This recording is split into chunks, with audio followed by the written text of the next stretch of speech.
Yes. The Leaf Spring Army sends its regards.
Hello, everyone. I'm the Enforcer, and I'm accompanied by Enforcer Matt.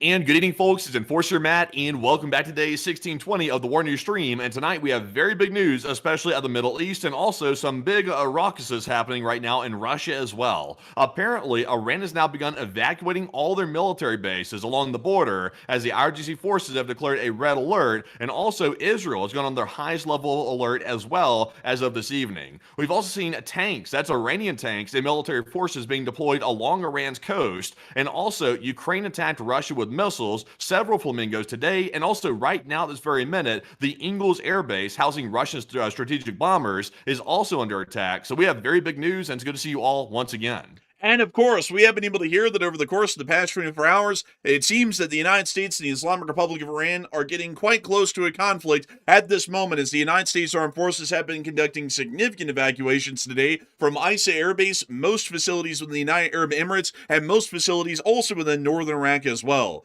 The Islamic Republic of Iran's armed forces are now beginning to move tanks and other offensive equipment near to the border with the Republic of Iraq for what may possibly become future offensive or attack actions against U.S. forces or Gulf state allies on the ground in the midst of these rising tensions. Multiple Iranian governmental statements have made it incredibly clear that they consider the situation to be one largely of wartime, and that they have made it openly clear that they are once again more than willing to conduct action against the United States of America and Gulf states, with some government officials threatening that this may be the very last days of normalcy that the Middle East may ever see if the United States gets back around to striking the Islamic Republic of Iran. In the meantime, we have been able to see that the attack is starting to fall behind schedule, and it seems that at the moment there are still some last-minute deliberations and debates that are ongoing within the office of the president as to whether or not they should continue forward with these strikes, or if they should try and see about conducting something else entirely. At the moment, the entire thing is sitting on a nice edge to where it could or could not happen, and simultaneously, the Israelis are also sitting with bated breath as well, waiting to see if they will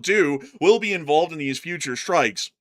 as it seems that a decent amount of sources and reports are coming out that the Israeli military and the Israeli government appears to be somewhat on board with conducting future strikes against the Islamic Republic of Iran. Outside the region of the Middle East, we also were able to get reports from the United States of America, further adding into the cyber attack news that apparently was conducted by the Islamic Republic of Iran, as we now understand that a large number of municipalities spanning over the entirety of 7 U.S. states, except for Minnesota, apparently have suffered some forms of cyber attacks and hacking by Iranian groups, apparently trying to infiltrate the water infrastructure systems to possibly cause significant or irreparable damage and cause a water crisis within the United States at some point in the future due to a lack of distributed water supplies. We have also been able to see as well that within Eastern Europe, the state of Ukraine has been conducting major drone attacks against the Russian Federation, probably some of the most extensive that we've seen in the prior weeks, as we were able to see that strikes within Tyumen, Ufa, Saratov, Ingles, Penza, and also within the area of Ukhta, all the way in the northern Arctic Circle regions of the Russian Federation, were conducted. We also saw the Ukrainian armed forces have continued to hold their lines and inflict significant casualties onto the Russian Federation's armed forces over the course of this day, stopping any further Russian advances. Today has been quite a significant day of news, and it does appear that we are continuing to watch major developments in most every corner of the globe as tensions continue to remain high, and it does appear that some sides are beginning to enter what may be a crisis or a flux moment. But before we get on into all of this breaking news, I've actually been able to see that we have some breaking news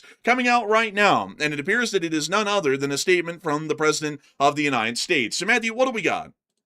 Okay, so we do have breaking news. I kid you not. A statement has just come out this evening from the United States president on Truth Social, basically saying that talks are going on. They're once again hesitating on the strikes on Iran, despite all the preparations for it. Also, the evacuations from U.S. bases in the Gulf states, including the Iranian evacuations from their own bases inside of Iran, and the pure chaos has been unfolding today. They're now announcing, apparently, they're going to start talking again, and once again, putting off and delaying the strikes on Iran. I'm not even kidding, by the way. I know some people are going to say, oh, you're joking, Matt. You're trying to pull a fast one. Apparently, this is what he just put out. So, Enforcer, if you'd like to give that a read and let the people hear what's been said so far. All right, folks, so let's take a read.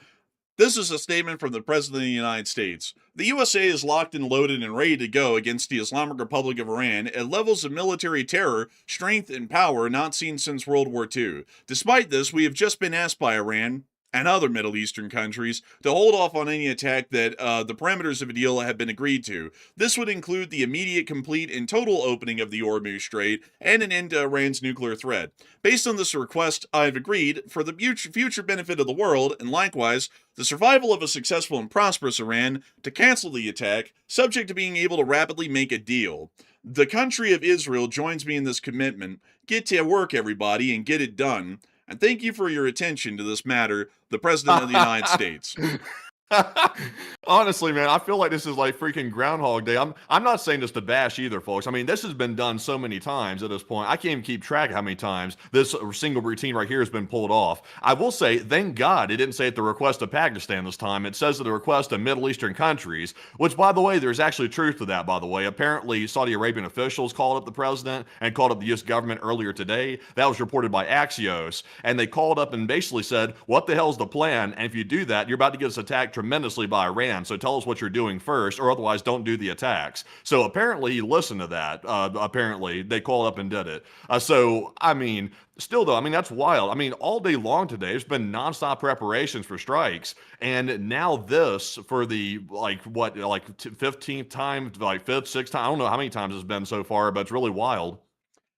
I don't even know how many times this has been stated, but also notice, Matthew, that even here in this statement, the word deal was put in all caps because that was the magic word, deal. And thus, the brakes have been put on again. Stop the presses, send the negotiating team over, and let's waste another couple of weeks doing absolutely nothing. I mean, I gotta say, folks, Like, honestly, this kind of takes the steam out of our entire story because up until right now, when this happened live on air, it looked like the U.S. was getting around to conducting strikes because we've been conducting evacuations all day long today in CENTCOM AOR, or evacuating non-essential personnel and forces from every installation and facility near to the Islamic Republic of Iran for the 13th hour, literally when we just went live and started talking on air about 3 minutes ago. The statement just came out that we're not going to be striking Iran and we're going to be getting to talks.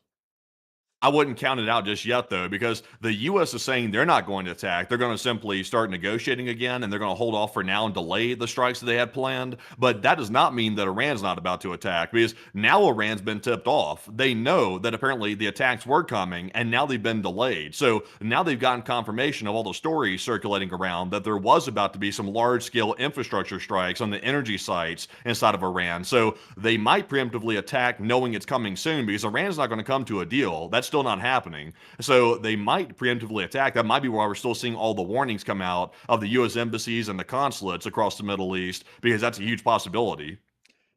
It could be it's possible because we also do have news folks coming from the Islamic Republic of Iran today that is quite interesting and is starting to depict a very concerning scene because it actually looks like they're moving conventional forces to the Iraqi border, possibly for some sort of ground offensive operations, possibly even into Iraq or into Kuwait. We're not entirely sure. So that might still be in the works by the Iranians. They might just be planning on moving to phase 2 of pressuring the United States while the president tries to figure out where his head is because where his brain's at, because it's clearly not in his head. I don't even know what the hell this is at this point, to be entirely honest with y'all, but we just started the news, folks, with probably the wildest plot twist we could have never seen it coming, folks, that's ever been said, is that the Iranians want to make a deal, and so everyone's stopping the presses and we're going to go talk to them about making a deal. I'm going to tell y'all this, folks. If China invaded Taiwan tomorrow, all that China would have to do is invade Taiwan and simultaneously, hold up a watch like they're trying to hypnotize the president and go, deal making, deal. And that would completely stop the United States from doing anything against the Chinese as they're invading Taiwan, because there'd be the possibility of a deal. But moving us on out of this statement, it is time for us to move on out of that breaking news and that statement that literally just came out minutes ago, and it's now time for us to move on into the actual news, starting with our largest stories first and then moving our way on down into the smaller stories throughout the night. While we have just seen that the United States is committed openly to not conducting strikes against the Islamic Republic of Iran, we were able to see that there was significant developments throughout the region today, which suggested that we were quite literally on the very verge of conducting strikes against the Islamic Republic of Iran. One of the most important locations that we saw being pre-evacuated was the area of Isa Air Base inside of Bahrain, as we were able to see that in this small, brief GIF right here, we can notice not really much. If we enlarge it, we can't really notice much either. But according to the statement from none other than World Source News, there was an evacuation being conducted at the Isa Air Base, and I'm guessing that they had a higher fidelity view of the picture than we saw here, but apparently they were able to confirm by visual evidence that there were evacuations being conducted at the Isa Air Base. Additionally, we also were able to hear of U.S. Air Force evacuations being conducted from the United Arab Emirates, as FITUX Network's intel team had tracked at least 5 U.S. Air Force C-17 departures from the Sweihan Air Base in the United Arab Emirates over the past few hours. Notably, the installation had received relatively little public attention during the conflict compared with other regional air bases, showing that the United States was starting to move out aircraft and personnel that were generally non-essential to combat operations against the Islamic Republic of Iran. Additionally, we also saw that within the area of Erbil, evacuations were being conducted here as well by C-130, apparently for the Army's forces that were based at the Erbil military facility outside of the Erbil International Airport. We'd actually see one of those C-130s briefly in this clip, which was apparently a part of that ongoing evacuation. While the United States of America was conducting this evacuation through the day, the Islamic Republic of Iran was making it wildly clear that they were going to be continuing to take a warlike position and they were not going to be backing down a single inch. The Iranians made several statements, this one being one of our first, from probably the most vocal members of the Iranian government, Syed Mohammad Morandi. If the president attacks tonight, Iran's overwhelming response will begin immediately. All people should prepare to leave the criminal family dictatorships in the Persian Gulf at once. months, according to the statements from Syed Mohammed Marandi. Additionally, we also were able to get another statement from Marandi where he added this in as well. Based on statements from the presidential regime, it seems quite possible that after months of barbaric threats, tonight will be the last night of normality in Qatar, Saudi Arabia, Kuwait, Bahrain, the UAE, and possibly Oman. If strikes are carried out against Iran's civilian infrastructure, the critical infrastructure of these complicit regimes, along with that of the Zionist regime and perhaps Jordan, will be demolished. People in these regimes should immediately prepare for evacuation. And we did see the U.S. forces were beginning to evacuate non-essential personnel, not because of the Iranian threat, but because of our preparations of strikes. But this apparently did cause some concern within the Middle Eastern states, as we were able to hear that the Crown Prince of Saudi Arabia spoke to the president on Saturday and expressed concerns over the president's plans for massive new strikes against Iran, which were apparently going to be including some form of significant numbers of civilian infrastructure, according to 2 U.S. officials and another source that was familiar to the matter, which reported this incident, or more so this phone call, to Axios, which then reported this to the larger part of the public. Outside of that, the United States was still waffling on the decision as to whether to strike the Islamic Republic of Iran or not. And according to reports from CBS, there were high-level U.S. discussions Friday about cutting electricity across Iran, but no decision had been made as of Friday afternoon yesterday, according to a CBS report, once again citing an anonymous U.S. official. We also were able to hear that, according to the Daily Mail, U.S. embassies across the Middle East, including the United Arab Emirates, Qatar, Oman, Iraq, Jordan, Israel, Kuwait, Saudi Arabia, Bahrain, and Egypt, so quite literally the entirety of the Middle East and Egypt as well, issued security alerts advising U.S. citizens to consider departing or be ready to depart if there is an escalation, showing that multiple preparations were conducted throughout the day that got us up quite literally to the 11th or 13th hour, whichever way you'd like to look at it, of the strikes that were about to be conducted against the Islamic Republic of Iran. All of these actions are generally suggesting that before this statement just came out moments ago, the strikes probably were about to start around the time that we were going live on air, is generally what we were assuming, as we have seen that U.S. strikes generally take the time frame, at least local time here in Utah, of around 3 o'clock to 4 o'clock in the afternoon normally, and in more recent strike periods when the strikes have begun, sometimes they actually begin around 7 or 7:40 here local time in the state of Utah, which is quite literally just a few minutes before our show goes live. Outside of this, we also were able to see that the Islamic Republic of Iran did conduct some attacks today against the Kingdom of Kuwait, and the Kingdom of Kuwait did announce that there was an ongoing drone incursion and an attack that was being conducted against their country once more, and that Kuwaiti air defense systems were actively attempting to shoot down and destroy these incoming aerial threats. We were actually able to hear that a Kuwaiti air defense force did down a hostile drone over its airspace earlier today and blamed Iran, and a government facility and civilian vehicles on Bubiyan Island were damaged, but there was no injuries, and the Kuwaiti armed forces continue to remain at a state of high alert, showing that the Islamic Republic of Iran was still continuing its state of high alert and also its attacks against Kuwait during that very moment in time just hours ago, before the announcement that we were not going to be conducting strikes against Iran was just made. A lot of people are looking at this larger situation, at least in the Gulf state nations, of U.S. evacuations, the U.S.'s actions, the statement that just came out, and also the fact that, according to insider sources, the United States was still deliberating whether they really were going to carry out these strikes, and they're trying to piece together whether they believe that attacks are still going to be imminent at this point, or if we're once again in limbo land because it is deal-making time. Before we get into that poll, though, there is one more little bit of news that I do want to get to y'all from the Middle East that's once again giving us a clearer indication that there is something going on there. Airlines had already started to take precautions for their flights to Israel, and according to some reports, in the last few hours, several foreign airlines are changing the dates of the flights back to Israel and advancing the flight times, which was suggesting that they were taking preliminary actions to prepare for some form of a conflict in the Middle East, and if the state of Israel was to come under attack, those airlines would already have their schedules augmented well enough that they would be able to generally kind of just skirt around this without having to see any direct losses or harm to their companies or aircraft or personnel. But moving us on out of that news inside of Israel, showing us a little bit of additional civilian preparation even that was being conducted. A lot of people currently are talking right now about what is going to be going on here in the future, as we do understand that the Iranians are also evacuating their military bases as well. Just one more piece of news before we get to the poll. This is probably an important one to cover as well, that the Islamic Republic of Iran had conducted reported precautionary evacuations in these following facilities, including the 37th Armored Brigade's fort, or more so encampment near Shiraz, the Al-Mahdi military base in Urmia, the Ministry of Intelligence headquarters, the Shahid Rajai port in Bandar Abbas, which is a major civilian port, the 4th Tactical Air Base in Vadadi and Desville, police stations in the Ferdowsi, Nalbahar, and Moscan neighborhoods were reportedly shuttered and abandoned by the police forces. Police station number 106 in Namju reportedly was relocating personnel to the Hedayat school, and police station 172 in Ray, where signage was reportedly replaced with a counseling and mental health center banner. Police station 13, which is in Quds, and Nes Shapur, reportedly was also being evacuated, and soldiers at Desville were ordered to return to their families after the base was evacuated. This is a map showing us where all of these facilities were evacuated, or their general whereabouts, also showing us that these evacuations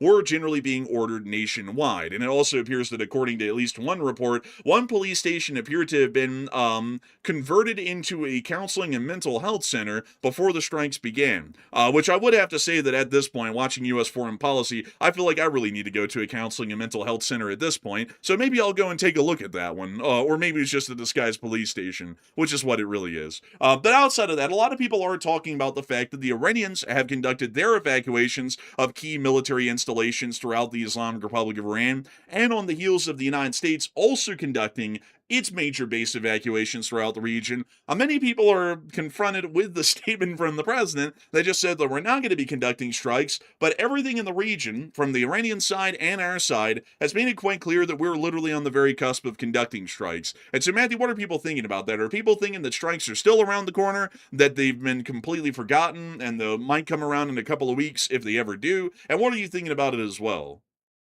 Okay, so even though it sounds like the strikes have been delayed, Iran's been running around today like a scared rat. They've been evacuating their military bases all over the country. They've been sending their military equipment to who the hell knows where, also putting some of it in holes, like in certain places. Like, it's just insanity going on today. Also, the Mehrabat airport in Tehran, it was already evacuating yesterday, getting ready for this. Also, the military commanders have allegedly gone into hiding too. So Iran is definitely on high alert. In fact, they issued the highest level of alert as well after they heard about this news yesterday evening. So it's all in preparation for these alleged U.S. strikes, which appear to have been delayed. So is it still imminent in your personal opinion? And 49% said yes, the attacks are still imminent, while 23% said maybe they're imminent, but after the delay for these new talks that are coming around. And 19% said no, they have been canceled altogether.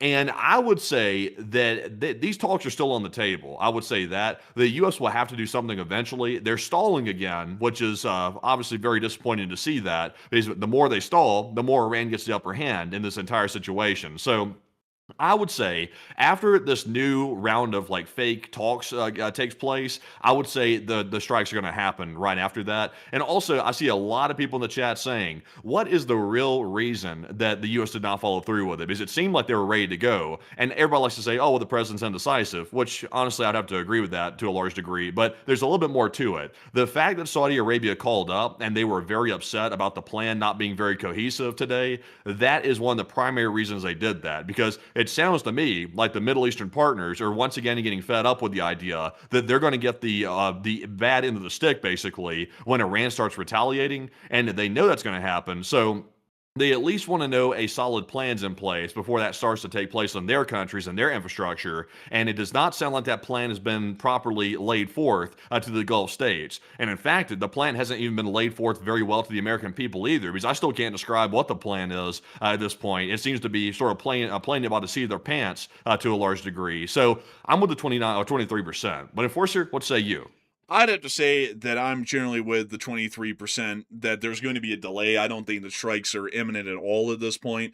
We probably won't be seeing strikes or even a semblance of a strike probably for another week from this point, because the fact that they've announced that there are strikes, well, more so talks coming around and deals to be made, that'll definitely be putting a significant delay on any sort of U.S. military actions that are going to be conducted. We also have to remember, folks, that there's a bit of a problem right now, like Matthew was just mentioning, that the U.S. isn't really letting, or more so, it's not really the U.S., it's more so just the president isn't really letting anyone know, or isn't telling anyone to let other people know what the actual plan is or what's going on. So to give you all a little bit of an idea of what that's created, at least from what we're hearing with the Saudi situation, the president decided on his own, without informing anyone, the U.S. public or any of our allies in that region, that we were just going to start blowing up every Iranian power plant known to man, or at least that was generally what we were hearing in the public. So then after that came out, the Crown Prince of Saudi Arabia has a complete flip out, because he's starting to think that at this point, if the U.S. does go and start bombing every single power plant and every single bridge in the country, like was largely being heard in the presses, then that means that Saudi Arabia is also going to be taking major hits from the Iranians, blowing up all of their power plants and their bridges and any critical infrastructure that they have, which would be significantly damning for their country, because it would put them in a major humanitarian crisis that would affect most, if not the entirety of their population. So that gets the Crown Prince, at least according to what we're knowing right now, ringing up the phone, burning down the phone line to the White House, and probably freaking out over the phone about the Saudi Arabians probably not being informed at all up until the very last hour that there was going to be a strike against Iran and what that could do to them. And there probably might have been a threat involved that Saudi Arabia might pull their allowance of U.S. forces being based and operated from their territory if the U.S. goes forward with that plan, which then puts us in a whole limbo. Because we didn't notify them, and we also didn't try and assure any of their concerns or tell them that it would be all right and we would be trying to take care of them, we put them into a situation where they hear something coming out of the blue that we're going to possibly bomb every power plant in their country. That sends them into a freak out, and then they basically threaten to completely hamstring the whole deal by not allowing U.S. forces to operate from their territory or their airspace because of what could come to follow. And then that puts us in a limbo to where we have to completely back off, and now apparently the story is that the Iranians want a deal, although we know they don't want a deal because they've never wanted a deal with the United States. We've seen that, 3 times now, and they've never wanted a deal. So I'm assuming that the 4th time is going to be exactly the same, because we're seeing even by official Iranian statements, they clearly don't want a deal. So that seems to be the situation. And also, when you give Iran a deal, even like a very preferable deal, like that MOU that was agreed to a short while back, which, by the way, that did not do the U.S. any good, that MOU. That was a very bad agreement for the United States, and it was good for Iran, though, and it was designed that way intentionally, so that way Iran would actually agree to it, and they were hoping that they could get even that agreed to, and that Iran would stick to it, and they didn't even stick to that. The Iranians couldn't even stick to that MOU either, which is very favorable to them. So if they won't even stick to an agreement that benefits their country, you're definitely not going to get a compromise from them. Certainly not.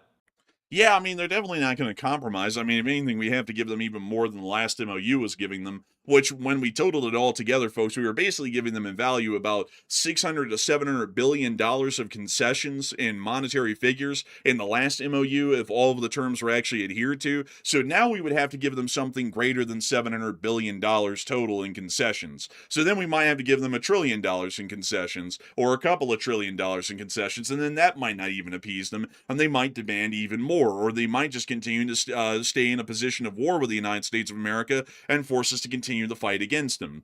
So I'll be entirely frank with y'all. I don't really know why the hell we're even trying to talk. I can't even really get it across, folks, how exasperating this is. I know that all of y'all are exasperated about it, so it's completely worthless to even go through all of the effort to explain on my end, because y'all all feel the same. But it's absolutely ridiculous that we just keep watching the stupid, like, hamster wheel trick going on over and over, where we just keep doing the same loop every single week and every day of how this has been going so far. But moving us on out of that, we have been able to see that while the Islamic Republic of Iran and the United States appear to be very close to war, but it looks like we're not going to be conducting strikes for now, probably throughout the entirety of this next week. Because remember, folks, by the way, this is why we would say that's not going to be happening through the next week. Just to explain a little bit why that's the timetable we're going with. Tomorrow is Sunday, and there's only one more day, or more so one more night left to begin strikes on the Islamic Republic of Iran. And that night is right before the stock market opens the next day. So if they bomb the Iranians on a Sunday evening here in the United States, that's right before the stock market opens. So we've now begun a humongous air bombing campaign right before the markets open. The market people, which I can only describe as like single-celled amoeba, are going to take negative input from that. They're going to panic, and then they might create a crash, coming around on Monday in every single sector in the stock markets or any speculative markets. So because they're trying to generally dissuade that from happening and stop the markets from just tanking on Monday, they really can't bomb them tomorrow even if they wanted to, because it's going to have a negative effect on the stock market and also the oil trading on the futures. So they're going to have to wait until the next window when they can start strikes and kind of like ease the stock market trading people into it and calm them down by starting the strikes on Friday evening right after the markets close, or on Saturday evening when the markets have been closed for a day. And then they're able to kind of ease the stock market people into not freaking out and just having an absolute crash out because the US started bombing the Iranians right before the market opened. I don't know why in the world the traders work like that up there in Wall Street. I mean, from what we've seen so far, they're truly like single-celled amoeba. If you give them positive input, the stock market's fine. If you give them negative input, it crashes. I don't know why it's like that. It's because of a hell of a lot of retail investors in the market these days. Like normal people, like getting on their Robinhood accounts and stuff like that, and just on any brokerage account, and they don't have much knowledge about what's going on. And they're trying to play the game. It's like that's basically I think what's causing that huge swing like that, at least in my personal opinion, because it's really irrational how it operates these days. It's very emotional and it's almost like it's volatile as hell, like across the whole thing. So I think it's got to be just average people that really don't know what they're doing, just making crazy trades constantly. Yeah, because man, like the president says, it's a good thing a deal's coming. Positive input, stock market does well. Oil markets also see literal dollars worth of drops in the barrel prices. And then if the U.S. bombs Iran or Iran attacks us at an inconvenient time, the price per barrel of oil can go up by several dollars instantly, maybe even $10 within the next few hours. And the stock market can also start to take significant losses of market cap as well as a result. It's just incredibly bizarre how it works, and generally these days, the last administration and the current one try and work around that, so they always conduct strikes on weekends. That's just the rule these days. But moving us on out of that, and on into the Islamic Republic of Iran itself once again, we were able to hear that they were evacuating government offices within the area of the Hormuzgan province, which is basically just Bandar Abbas and the surrounding islands in the Strait of Hormuz. So it looks like they're trying to get most of their government officials out of the line of fire here in the near future, so that way if the U.S. does conduct strikes, they'll be ready for them. And we also were able to hear that inside of the United Arab Emirates, the U.S. mission to UAE generally repeated the same statement that we had already read before from elsewhere in the Middle East, that that American citizens within the country should be prepared for a multitude of instances, including significant airspace disruptions or the cancellations of flights and the shutdowns of airports entirely, and the fact that projectiles such as ballistic missiles and drones could start raining down on every Gulf state nation again at some point here in the future. And outside of all of that, we have now been able to hear that the Kurds are apparently back in the crosshairs and also in the story, at least at this point, in this ongoing situation with the Islamic Republic of Iran, as we were able to hear that a possible Kurdish operation may be coming up in the future, according to Al Mayadeen. They stated that there is information confirming that Iranian Kurdish separatist groups are preparing to carry out operations against Iran, launching them from Iraqi territory. So it appears that the story of the old classic, the Kurds running across the Iraqi border story, is coming back around again. We're hearing it a second time. We don't know if this time they will do it. They didn't do it the last time, and to be entirely frank, we didn't expect them to do it the last time, because their brethren, the Kurds in northeastern Syria, literally just got screwed by the United States in the latter part of last year in 2025, and so we generally feel like they probably have somewhat negative feelings towards the United States, although they're still in an allied position, and because of that, they have general apprehension with following through with whatever the U.S. wants, because they just saw the U.S. screw over the Kurds in northeastern Syria after they did exactly what the U.S. wanted for some time. So we're not entirely sure if that's going to be happening. We did hear that there was some military air activity over northern Iraq, as we were able to hear that according to Sabarine News, they stated that enemy aircraft, which are just American aircraft, were spotted in the skies over Duhok, Iraq. That is showing that there were multi-role aircraft operational and in the air earlier in the day, several hours ago, in the Kurdish areas of northern Iraq. While we're hearing these stories, and rumors of stories coming around that the Kurds might finally launch their ground invasion of the Islamic Republic of Iran, The Islamic Revolutionary Guard Corps has been once again inflicting significant damage against the Kurds through the IRGC itself and also pro-Iranian aligned militias within the Republic of Iraq. Large numbers of drones have been launched into the area today of Sulaymaniyah and Erbil, and we have been able to see that there have been large explosions in the surrounding areas of these cities because of these attacks. Here's a brief video from Sulaymaniyah showing one of these drone impacts on the outskirts of the city. Iran really is laying the missiles on the Kurds quite heavily these days. I mean, this is becoming like an every other day occurrence at this point. These are not small attacks. Yeah, they are not small attacks at all. I mean, they like Erbil and Sulaymaniyah, folks, are basically the only two major cities in Kurdish control. And the Iraqis, well, not the Iraqis, but the Iranians and the pro-Iranian Iraqi militias continue to hit this area quite literally daily. There's not a single night that goes by at this point that we're not hearing of an attack on the Kurdish forces. Here's another clip of a fire in rising smoke of another strike in the Sulaymaniyah area. We'll just turn that down real quick.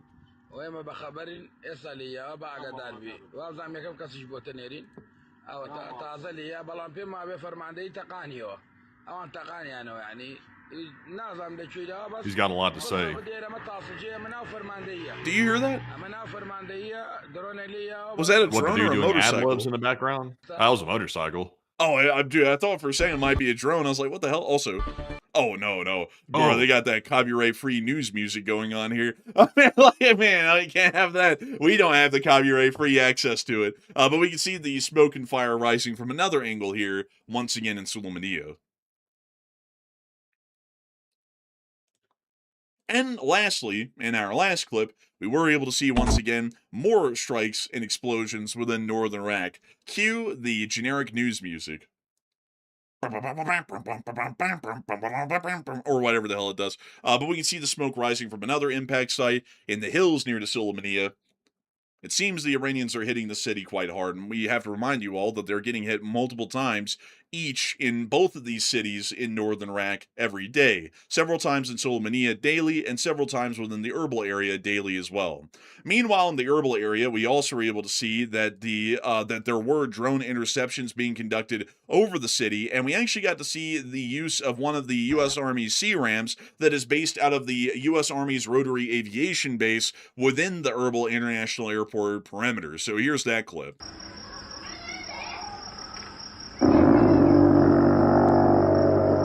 We don't know if it hit anything. I'm not gonna lie. Every Also, time we man, watch, that's like that's money right there. When you fire a CRAM, I think it's like $8,100 per standard engagement, which honestly isn't that bad. But that's only a brief 300 round burst. I think this might be a lot more than that.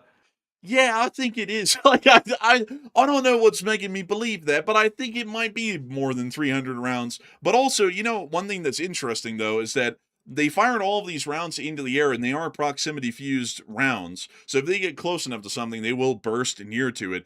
It doesn't look like they hit anything at all in this clip. Like, well, let me show it to y'all. There's the proxy bursts in air. It doesn't really look like they hit anything up there. Yeah, it really doesn't. Also, the CRAM uses the same like similar gun to the A10, doesn't it? It's just a land-based version of the gun. I don't think so. I think it's a 20 mil. Let me go pull up the system here real quick because I think it's more like the M61 Vulcan on board an F-16. So let me check that here really quickly, folks. Okay, so it is a 20 millimeter. So the best explanation. Oh wait, hang on. Actually, no, I can actually show you exactly what this thing used to be on. So this minigun used to be used on the M163 PVODs, which was our older air defense system. This is actually a gun-based air defense system that we had in the U.S. military, I think all the way from Vietnam up until the Gulf War, and they started to get phased out, I believe, after the Gulf War. But it used the same 20 millimeter rotary minigun. And these kinds of miniguns can also be found in the same caliber on board the F-16s, the F-15s, the F-22s, and the F-35s as their main gun. Interesting. So it is a little bit of a different gun. It's a similar gun, but it's not the same one. So that's fascinating. I'm reading here. It says it per minute it costs about $121,000 to $157,000 USD to fire it, continuous fire for a minute. But that's a very long period of firing. Like the thing usually doesn't fire that long for as long as a minute. It maybe fires like 30 seconds total, I think, for like an engagement or something. But it's about $27 to $35 a round, like per round. Dang. That's pretty expensive. I mean, that's kind of pricey. I mean, for it to not be shooting anything down, really. I mean, that's it's kind of pricey. The Ukrainians can do that with a damn helicopter and a PKP stuck out the side. We're spending a couple of $1,000s a second to shoot these things. You know, Still cheaper than a Patriot. Oh yeah, way cheaper than a Patriot, but still, we need to make it cheaper. We need to be pushing folks to make the stuff cheaper to use, like the Ukrainians have at this point. But moving us on out of that small clip, and outside of the herbal area, this is generally the picture that we're getting from northern Iraq right now. While the word's starting to come back around again that the Iraqis, or more so the Kurds in Iraq, may try and conduct a ground invasion into Iran. And so, Matthew, what are people thinking about that right now? And what are you thinking about it as well? Okay, so sources are claiming that Kurdish forces might plan on launching attacks on Iran soon. So, what do you think of the odds of that actually happening? Because we've heard that before and it didn't come to fruition. So, will it happen this time? 37% of the audience said the odds are very high that the Kurds will attack Iran because the Kurds are angry and they've been getting slammed left and right by the IRGC. While 34% of the audience said the odds are very low, the Kurds will not act on Iran. And 21% said they'd say the odds are about 50-50 of either them taking action or simply not taking action. And I would say that at some point, I think the Kurds might respond. But the catch is, though, the Kurds have been getting slammed for a long time. And these are not new attacks that we're currently seeing on the Kurds. Now, granted, they're becoming a lot more frequent. So maybe the Kurds might be getting fed up. But I have some doubts about whether or not the Kurds are actually have the willpower to go in and start attacking Iran. Because we have seen Iran start deploying tanks. Excuse me, by the way. I'm going to choke right there for a second. It's getting me all choked up talking about the Kurds, by the way. They've been done wrong for so many years. I'm crying for them. But as you can see on the Iranian border, the tanks are showing up to the border. They're also deploying Iranian forces there to the border too. So, I mean, between all that, I'm not sure if the Kurds are ready for it. Of course, the Kurds are U.S. backed, but it's U.S. backed out of pure convenience. And that may not be very consistent, as we've seen in the past. But, Enforcer, what say you? I would have to say that I generally be with a 34%. I don't really think the Kurds are going to be acting on Iran or conducting some form of a full-blown ground invasion. Raids are not out of the question at all, and raids are definitely going to happen, as the Iraqi Kurds have done that quite often into Iranian territory before the conflict started, during the conflict, and after the conflict. But I do not believe that a full-blown ground invasion is going to be conducted anytime soon. The full force of the Peshmerga, which is the Iraqi Kurdish forces that exist within northern Iraq, is about 150,000 strong right now in total. But most of these could be best described, or aptly described, as militia level forces in terms of their training. They're generally more so a part-time force and have very mediocre training is probably the best way to describe it, and also discipline. And because of that, you would probably see that these forces would not perform that well in the field in any conventional sense. If anything, they might be a little bit worse off than the Iranian ground forces, or they might be par on par with them. And also considering that I believe the Iranian army has a force of about 400,000 strong, that means that the Iranians are outnumbering the Peshmerga about 3-1 if they were to actually get into some sort of a ground war, and we were expecting the Peshmerga to carry the day to victory somehow entirely on their own. They would still be outnumbered 3-1 by the Iranian defenders, and that would generally give the Iranians a defender's advantage wholeheartedly. Defender's advantage usually exists with a 1-to-1 ratio, where you have one defender to one attacker. An attacker generally gets an attacker's advantage when they have a ratio of 3 or 5 attacking troops for every one defending troop. The fact that they're going in with the odds stacked against them 3-1, they never really would be able to make any ground, and they probably get tied up pretty quickly. On top of that, they don't really have any way, I believe, as a mandate by a law within the Republic of Iraq, to begin conscription inside of the Kurdish regions of Iraq to be able to replace or sustain any manpower losses that they take in a conflict with the Islamic Republic of Iran. Meaning that generally whatever numbers that they have at the start of the conflict, which would be 150,000 right now, is only going to be decreasing as the war goes on. They wouldn't even really be able to sustain those numbers. So I would say that generally, while I'm a very big fan of the Kurds, I also have to be realistic here with our analysis. And while I would love to see the Kurds win the day against the Iranians, and also finally see that their people are able to create some form of a state or some place of their own within the Middle East, I don't really think that this would be the time or the place, given their armed forces and their capabilities, which could be described as limited. Yeah, and also not to mention, by the way, all the pro-Iran Iraqi forces that are surrounding the Kurds in Iraqi territory. I mean, if the Kurds attack Iran, not only are they going to be dealing with the IRGC and Iranian territory, but they might get attacked from the rear or also the sides by the pro-Iranian forces inside of Iraq where the Kurds are at. So that's another threat too. And I'm not sure if the U.S. is ready to actually handle those forces all in one go like that. I'm not sure if they are. I don't really think they would be. I mean, they would have to put a significant amount of I mean, they had to put a humongous amount of barrier forces behind them, and they basically had to have as many of them behind them as they would have in front of them. And then anything in the middle could also be attacked as well by insurgent forces that generally just blend in with civilian populace and then conducted sabotage against munitions facilities and whatnot. I just don't really see the Kurds folks having a lot of success in this regard. The Kurds are great inside of Iraq for trying to keep down and suppress any pro-Iranian forces or pro-IRGC militias. But outside of that, I don't really think we're going to be seeing them be that helpful or beneficial in a conflict against Iran. If we wanted to see them be beneficial, we would have to put JTACs on the ground with them to where they could have integrated air support via U.S. Air Forces. Otherwise, they're going to have no hope in hell. Because another thing that I also forgot to add, folks, is that the Peshmerga really doesn't have any indirect fire support to speak of at all.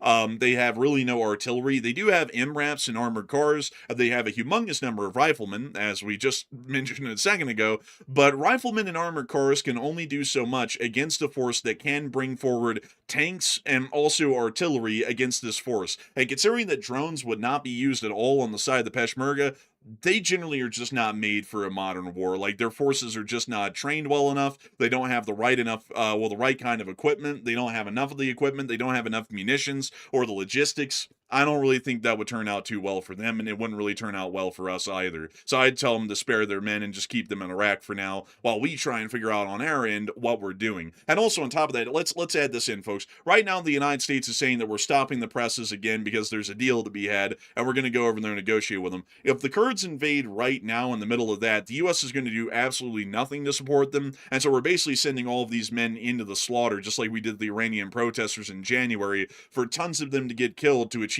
absolutely nothing, so we can just see the death count rise and we don't really achieve anything for them or for us. That's not a good outcome. Yeah, I would say not. The Kurds have been through enough not to get, just outright slaughtered by all these different forces ganging up on them. So that's probably why the Kurds won't act, because I don't think the Kurds are ignorant to that fact. I mean, they're certainly not ignorant to being betrayed. I mean, they've experienced that more times than most people can count at this point by all kinds of different people, including the U.S. So that's probably why they won't act. Yeah, and also they did that whole thing with the guns or earlier in the year, Oh, yeah, some finessing. Yeah, yeah, they they finessed some rifles. Man, I think they call that a tactical acquisition within most of the military. What they did, they got them and they just kept them. And like, so it's like, I don't really think they're that happy with us for now. I mean, they don't like Iran. I'll be clear on that. But also, I think they kind of understand the realities, like we're saying here on air. But moving us on out of that and on down into the area of Abadan, directly along the Iraqi border, we have been able to see something quite interesting today. A picture has emerged showing that apparently several trucks, according to eyewitness reports, including this one confirmed picture here, are beginning to move T-72s of the Islamic Republic of Iraq's army into the area of Abadan. We haven't really seen a lot of actions or movements, for that matter, of the Iranian army inside of their territory up until this point, but we're starting to see that it appears that armored deployments are beginning in the city of Abadan, and that could be suggesting that they are planning some form of ground offensive or attacks within the area that would be supported by armor. We're not entirely sure, but the fact that armor is moving within the area of Abadan, which we have not seen at all up until this point, is something that is giving us an idea that it's getting somewhat concerning.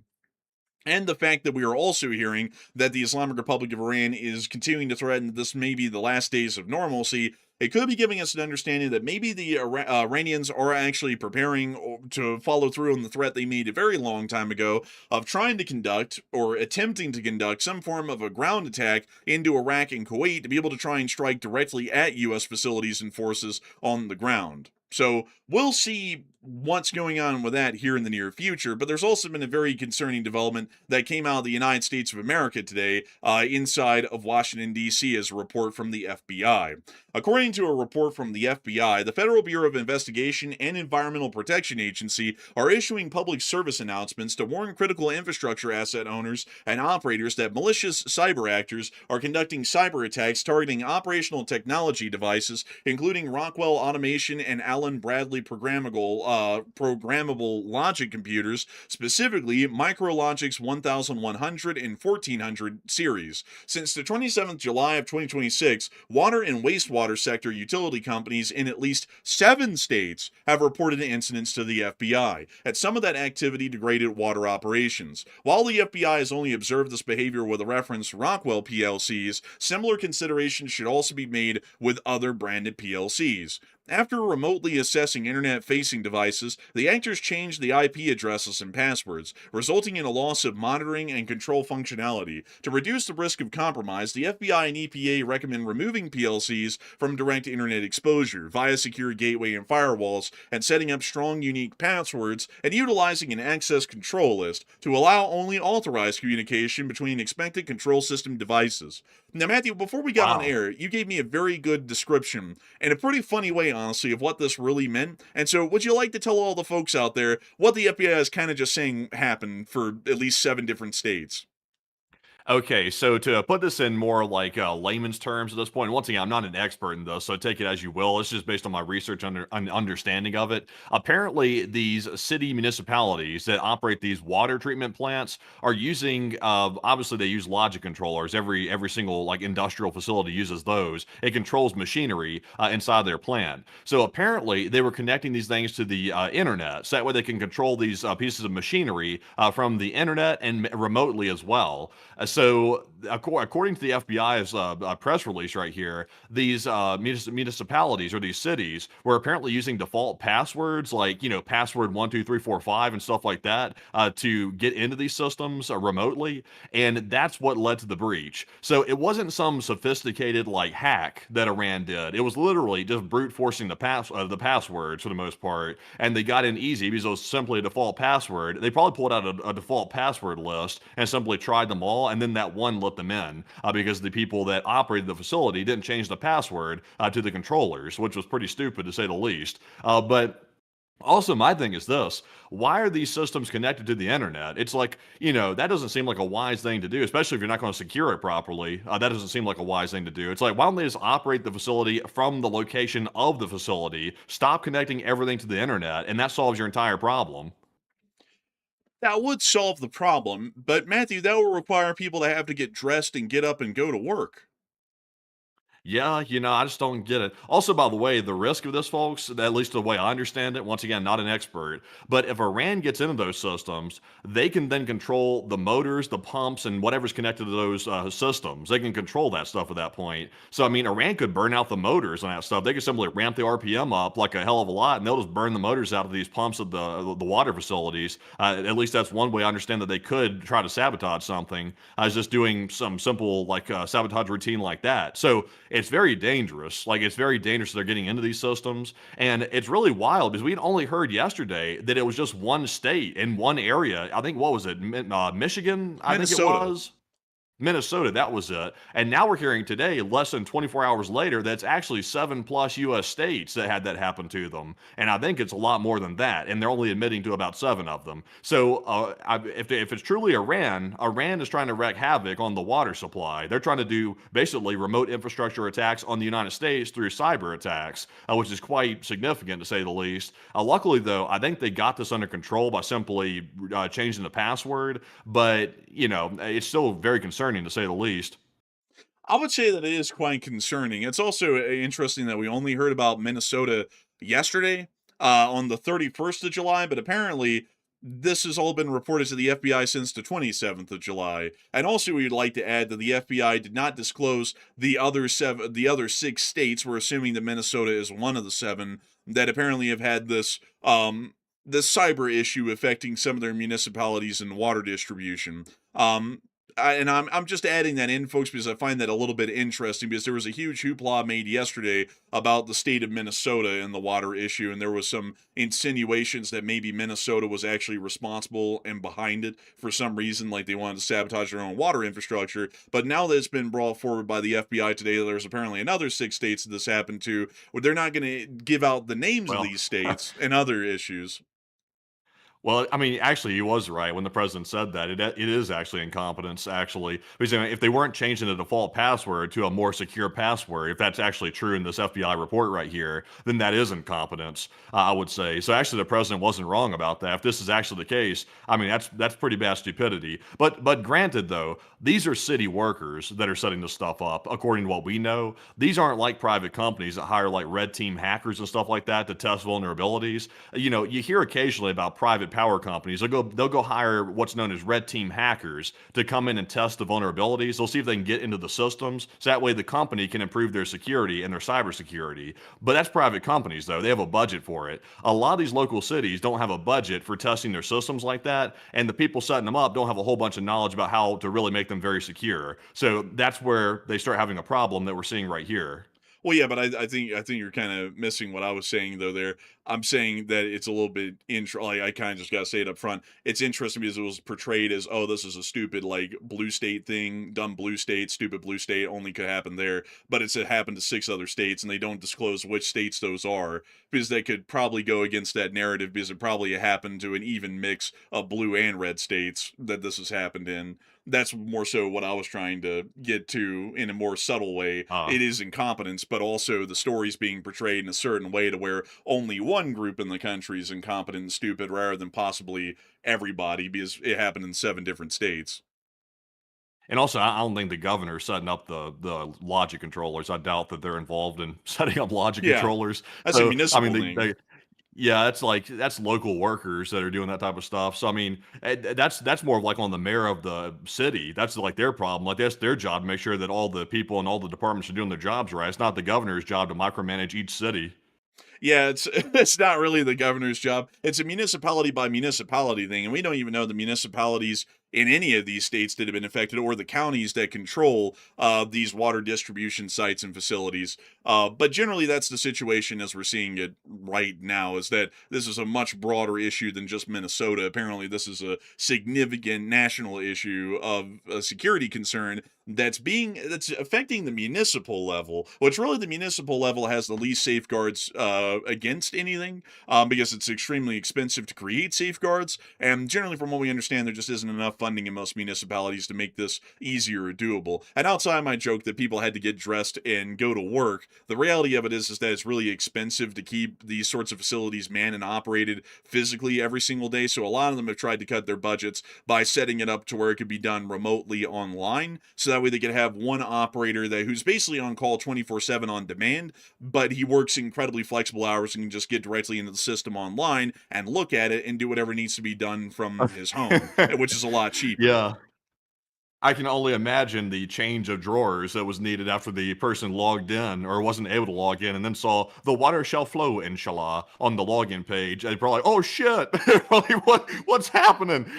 And then it spread to 7 other states. Thankfully, at least according to what they've said, nothing horrible has happened out of this. It simply was a hack. They got control of it, and then they had to regain control of the systems. I don't think anything bad came out of it. Hopefully not.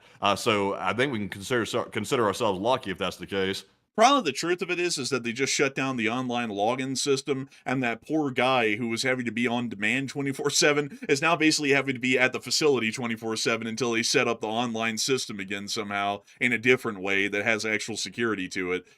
Maybe. I don't really know, folks. It's a case by case basis. And once again, they're not even mentioning the states outside of Minnesota.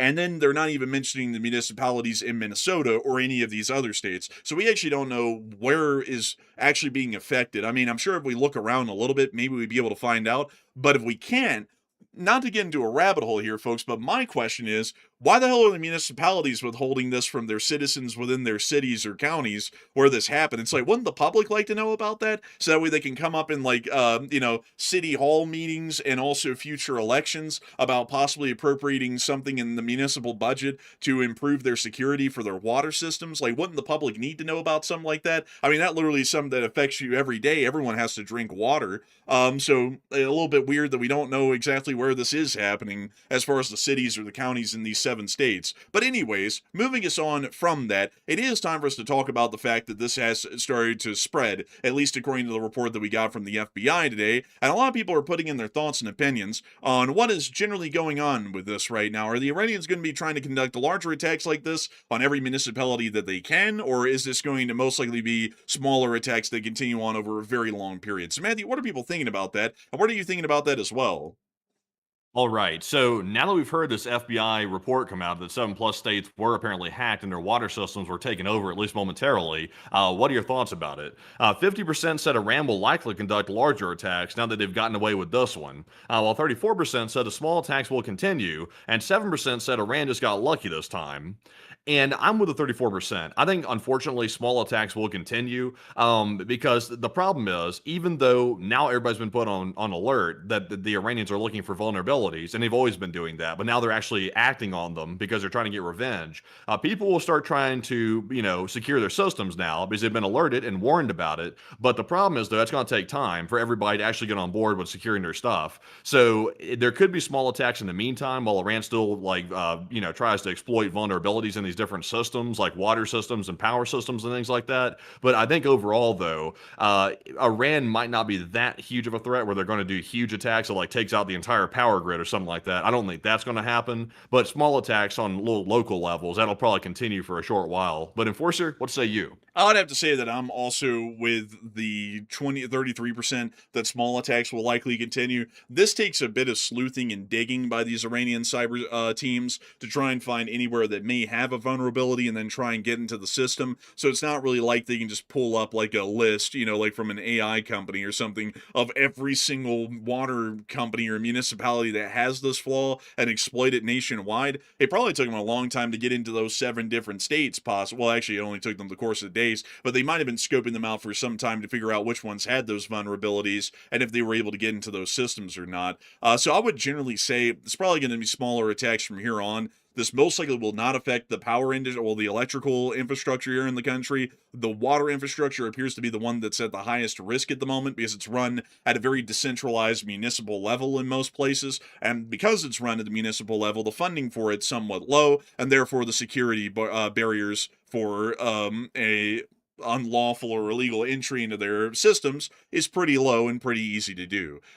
Quite literally anybody, from what we're hearing from the FBI, could have done this. All you had to do is go to the system, go to the interface, and just type in like a password like 12345, press enter, and you were right into the system. So it wasn't like it was, extreme hacker man broke into the mainframe or anything. This is probably one of the easiest things that could have been done. But anyways, with that, I hope we've addressed that situation here in the States quite well, considering that it is a growing issue here on the home front. And with that, folks, it is time for us to actually move back on and into the Middle East for one last piece of news here. Before, actually, let me make sure here. Actually, yeah, we already covered the Kuwait stuff and the Iraq stuff and everything else. So it actually is time for us to move on to this one little piece of Middle East news that actually connects us to the Ukraine war. And then we're going to be hopping right up into the Ukraine war and covering that for the rest of the night. But before we do, I do have to say humongous thanks to each and every single one of y'all, once again, who has been watching so far over the course of the night. We've had a peak viewership of 18.2 thousand people who were here at the peak. That's quite a lot of people. And we've also seen that a whopping 79.8 thousand people have been here since the start of the stream.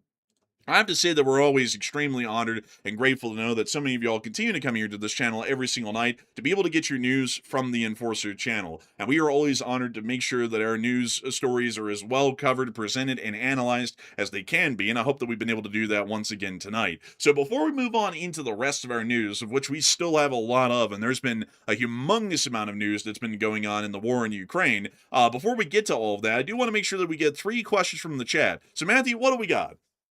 All right. So our first of the three super chats, we're going to get right back to our big breaking news out of the Ukraine area of the night. We do have a $100 support from none other than Carlos Santiago. And thank you very much, Carlos, for that 100 right Hey! there. And we do appreciate that. That is the largest super chat of the night. And once again, that does help the channel to keep on running. If I can speak, I'm having a very hard time with language tonight. I sound like a troubled person. But Carlos said part of the deal is no nukes for Iran, ? And they may have them already. And which may account for the numerous delays and current planned evacuations, but who knows?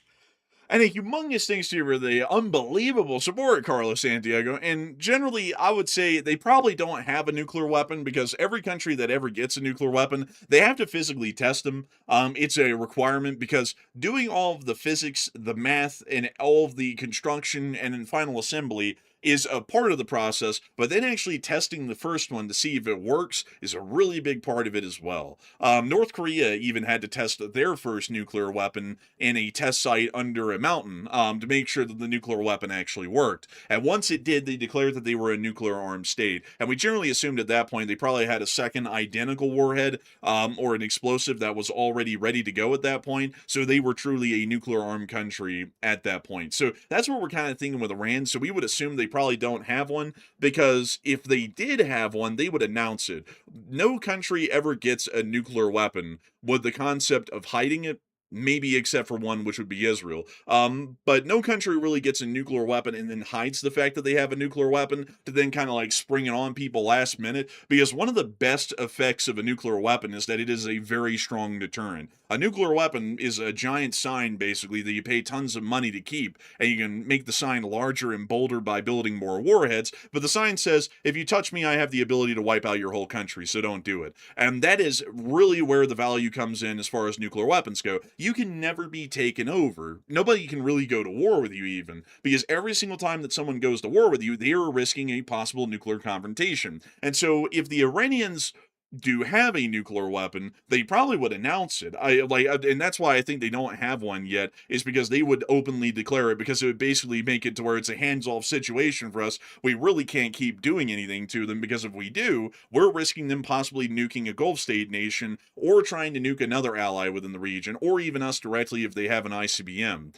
So I would say I'm still largely confident they don't have one. But beyond that, though, the current planned evacuation, it looks like it was in preparation of strikes. It's mostly moving out, from what we know, non-essential personnel and non-essential aircraft from the theater because they don't really want C-17s, C-130s, and some personnel and some equipment that's not necessary to the mission or the ongoing campaign to be there, because it only increases the risk that it could get blown away by an Iranian attack and we're losing equipment that we didn't have to lose. That could be incredibly expensive or very difficult to replace. So generally all of that looked to be more on the conventional side than the nuclear side, but I do thank you amazingly for that support and helping us to keep this thing running, Carlos Santiago, because if it wasn't for folks like you, we would not be able to make this thing possible, and we wouldn't be able to keep it running. And so a humongous thanks to you so much once again. I hope that does address that incredibly well, and with that, we are on to the next one. We also have a $50 support from Becca B51. And thank you very much, Becca, for the $50 support as well. And we do appreciate that generous support. And Becca said, thank you, Enforcers, for all you do, and LSA. And a huge thanks to you for the support, Becca B51. And thank you so much for enjoying all we do and throwing in tremendous support to help us to keep this channel running. Folks like you make this thing possible for us to run every day of the week, 6 and 7 days a week if needed, covering the news from around the world. And if it wasn't for amazing folks like all of the people who go out of their way to support this channel, and nobody really has to, we wouldn't be able to keep the lights on here behind the scenes, we wouldn't be able to keep the gears turning, and we wouldn't be able to keep this channel running each and every single day. So a tremendous thanks to you so much once again, Becca B51, for that incredible support, and long live the Lee Spring Army, and the Lee Spring Army will never truly die. And so with that, we are on into the final question of the segment, and then we're going to be moving on into the rest of our news, springboarding us right into the war in Ukraine. So what do we got, Matthew? All right, so the last one here goes to Ben20 Sniper. And thank you very much, Ben20, for that $25 support, and we do appreciate it very much. He said, keep up the good work, Enforcers. And the Iran situation is diabolical because of the commander-in-chief. Iran's terrorist regime needs to be dealt with 100%, and U.S. casualties can't be for zero or merry-go-round stupid thinking. I would definitely agree with you on that. it really infuriates me. Another thing that really infuriates me and gets me pretty angry is that in public discourse, it's like 22 U.S. soldiers have not been killed in this war so far in the first and second phase. 18 of them in the first phase of the war, and another 4 of them in the second phase of the war. It's completely removed from public thinking. And to me, to me, I'll give you, maybe this is a hot take, I don't know, but I'll tell you the honest truth of it. At this point, the war in Iran is as bad, in my opinion, as the withdrawal from Afghanistan. With the Marines that died at the perimeter of Kabul in the bombing that occurred at the checkpoint. I'm trying to figure out how to say that where YouTube won't have a problem with it.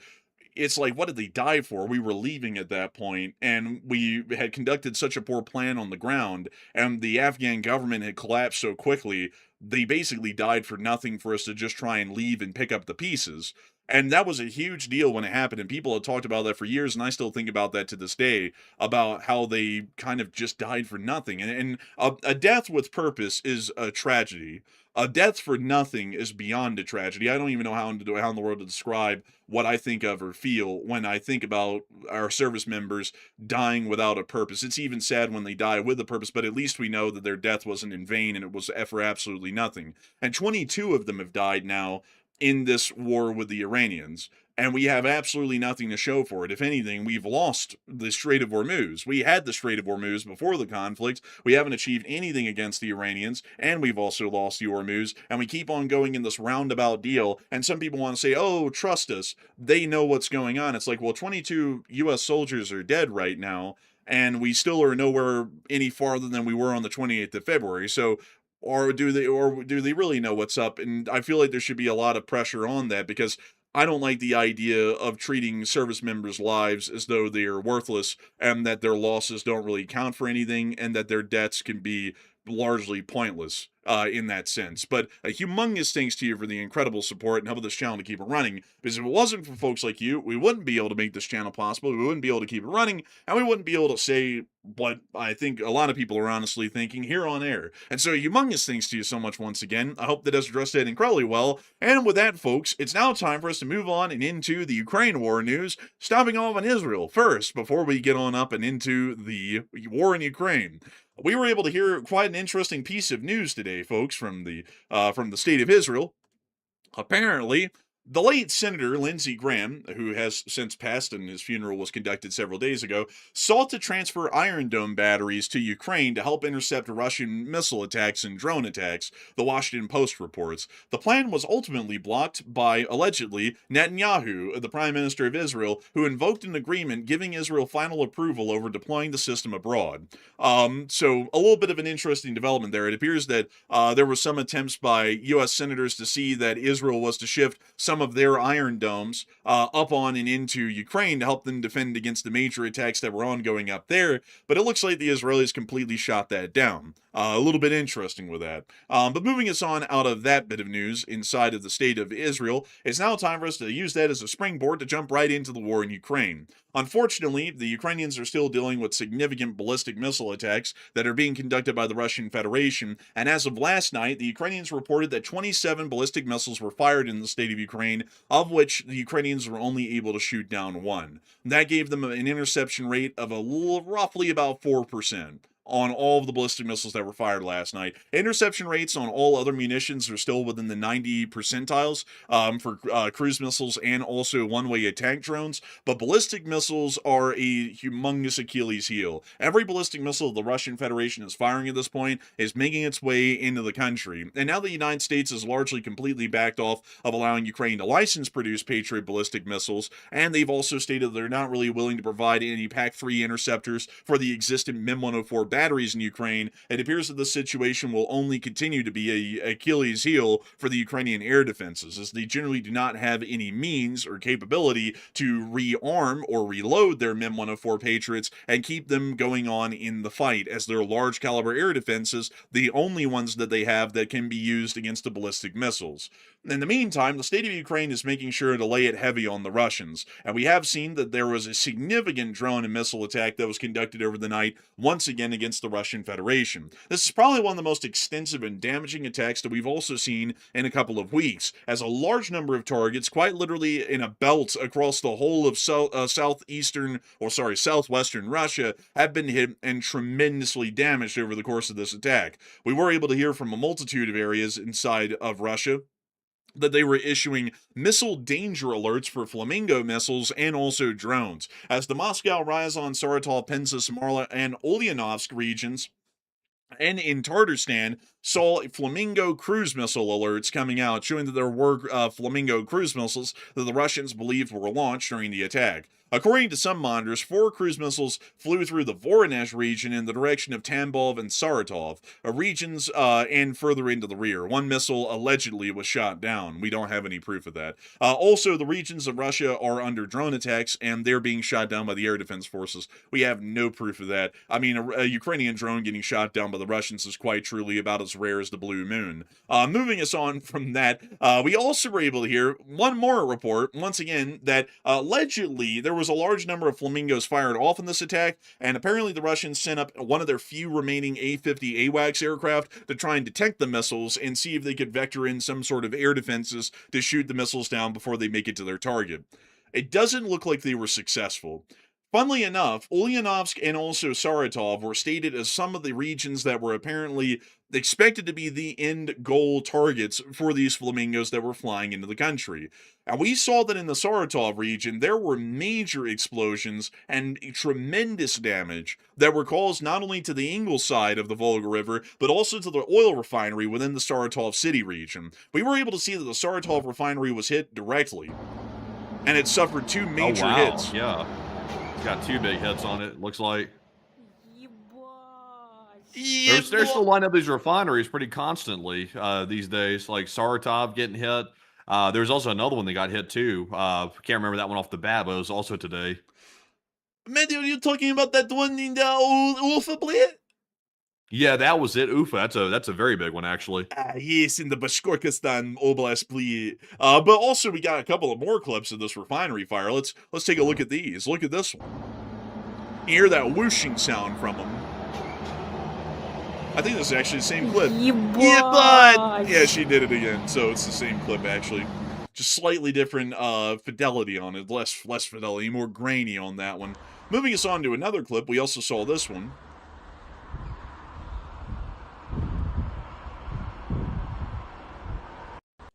Additionally, we also saw the fires in the broad daylight, 2 independent hits on the Saratov refinery. One of them may have been a Flamingo missile.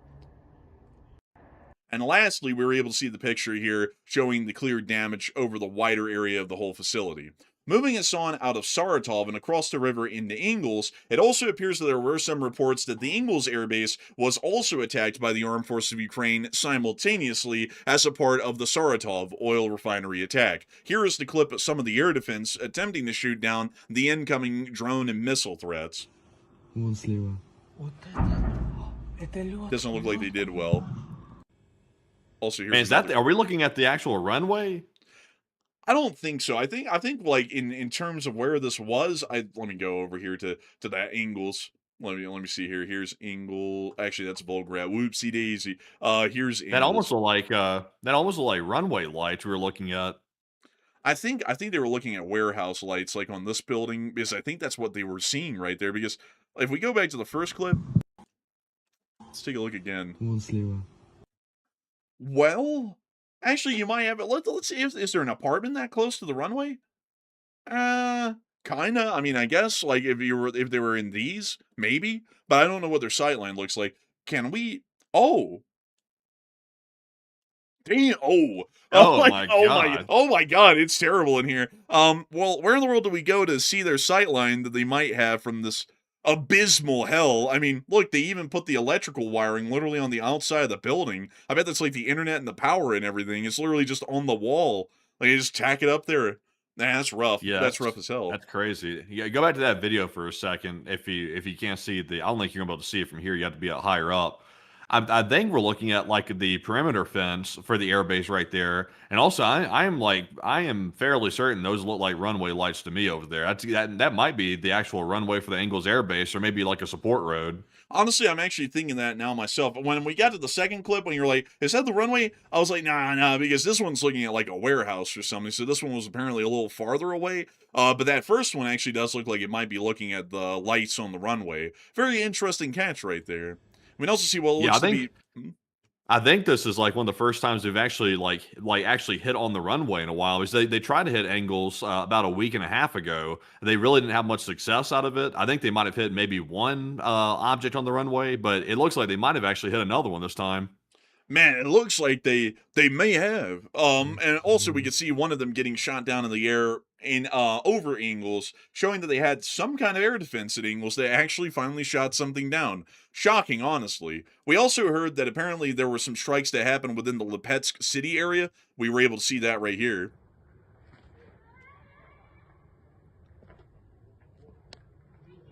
As they look out into the blur and the fog, and then we can hear the hits.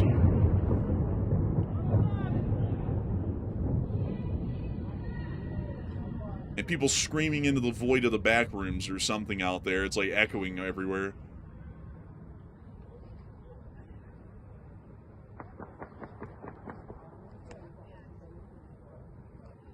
Some random gunfire to add to the event. Man, Bastia, where you. Man, that's like literally the streets of Detroit. Like, man, it's rough stuff. But moving us on from that, and then on further into Penza. Before we get to that, though, I do see that many people are talking about that air defense issue that Ukraine is having. That was mentioned somewhat briefly here before we got into the strikes in Russia. And a lot of people are wondering if someone is going to give them some. And so, Matthew, what are people thinking about that? And what are you thinking about that as well? Okay, so we had been through this. I think it was about like almost a year ago at this point, or roughly about 10 months ago. Ukraine was critically low on Patriot air interceptor missiles, and they finally got some after some time. But we're seeing Ukraine is now begging the US and Europe for air defense missiles as they have apparently run out. And Zelensky was explaining that is why he's all of a sudden seeing all these different Russian missiles making their way into Kyiv, is because they simply don't have the missiles to shoot down the incoming Russian missiles. They're basically out, which is a very dire situation to say the least. So what's going to happen? 49% said Europe will donate some very soon, while 36% said Ukraine's only hope is to make their own air defense missiles, and 7% said the U.S. will actually end up giving in and giving Ukraine some of those missiles pretty soon. And I honestly, folks, I'm very concerned about the situation here because the U.S. is flip-flopping so much on this. It sounds like they're trying to screw Ukraine over. I wouldn't doubt there's some personal reason behind it at this point. It sounds like they're trying to screw them over. And Ukraine really can't make their own because those missiles are extremely advanced, and that takes time to develop that technology, specifically for the targeting capabilities of it. So I would say Ukraine's only hope right now is for Europe to simply donate them some, as many as they possibly can out of their stockpiles. And that's what Zelensky was asking for today. He was asking for some spare air interceptors out of Europe's stockpiles. So that way they can try to protect their civilians from these very deadly Russian missile attacks, which, I think Europe should be able to spare some of them because, I mean, civilians are dying over there in Ukraine. So it seems like they'd be better used, inside of Ukraine where people are dying than just leaving them inside of a warehouse somewhere. But Enforcer, what say you? I would hope that Europe does donate some. I don't. I would have to say the result on the poll for the U.S. giving them some being the lowest is very telling because I think it's pretty obvious to most folks that the U.S. administration that's currently in has something against Ukraine to the extreme, and all they do is lip service about how the Ukrainians are actually kind of cool. They absolutely have no intention of actually doing anything to further that idea. So while people like the president are saying that they actually are starting to realize the Ukraine might be the good guys, they're doing absolutely nothing to help out the good guys. They, like the Department of Defense stated, they're not even giving the remaining $400 million in support to Ukraine until the end of this current president's term in 2029. So they're not even willing to literally give pennies basically at this point in military spending to the state of Ukraine over the course of the next several years. Just flat out refuse to do that. And now they're also playing games by saying that they're going to get Patriot licensing production rights, and then they're not going to get that, and they're also not even going to get any missiles from the United States either. And both of those are now being shot down. It's clearly some sort of a vendetta against Ukraine, of which we can't even really figure out or really even explain why that would be so extreme. Because it's like if somebody in the current administration has a vendetta against Zelensky and they just don't like him, they're screwing over about 40 million innocent people as a consequence of just not liking one guy for some reason. Who knows why? So that doesn't really make a whole lot of sense in my opinion. So hopefully Europe will be able to give them some. Europe is probably getting a little bit worried that there could be a war coming around with Russia, and they're concerned about seeing their interceptor batteries running low. But still, I would say that it'd be a lot better to see them used for now inside of Ukraine instead of waiting to see if the Russians ever go to war and then trying to use them then. Because we could see that the Russians might start to turn the situation around if they continue to see the ballistic missiles are able to impact and destroy critical industries or military facilities in the state of Ukraine. So I hope that does address that at least the best I can, in my opinion. And moving us on from that and into the rest of our news of the strikes inside of the Russian Federation, we also saw that within the Penza region, there were strikes on another facility in this city. Here's that clip. Короче, если я не ошибаюсь, где-то вот в той стороне уебало прям нормально, такой хлопочек It's right out there. был неплохой. So that is what it is. Moving us on from that, and on over into Ufa in the Bashkortostan Oblast, we also were able to see that there were strikes on the major oil refinery in Ufa. It's not looking good in Ufa. That's a high definition picture. They call that Ultra 4K HD right there. Man, that's what you're actually seeing here is not a oil refinery on fire. What you're seeing is the Russian economy burning to the ground right there, actually.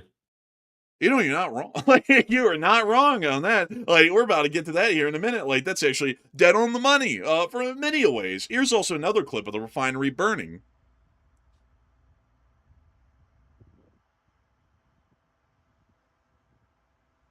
That's just flaring, by the way. Oh, yeah, flaring, just normal industrial processes. Man, I tell you, just flaring. It's an emergency flaring operation. Man, quick, we're making too much money. Let's burn the products. Man, bro, that's a ridiculous notion. We also got to see that further on north, even in Ukhta, within the Arctic Circle, basically, it appears that there was an air alert sound in this area, as apparently Ukrainian drones made it here. We don't know what they hit.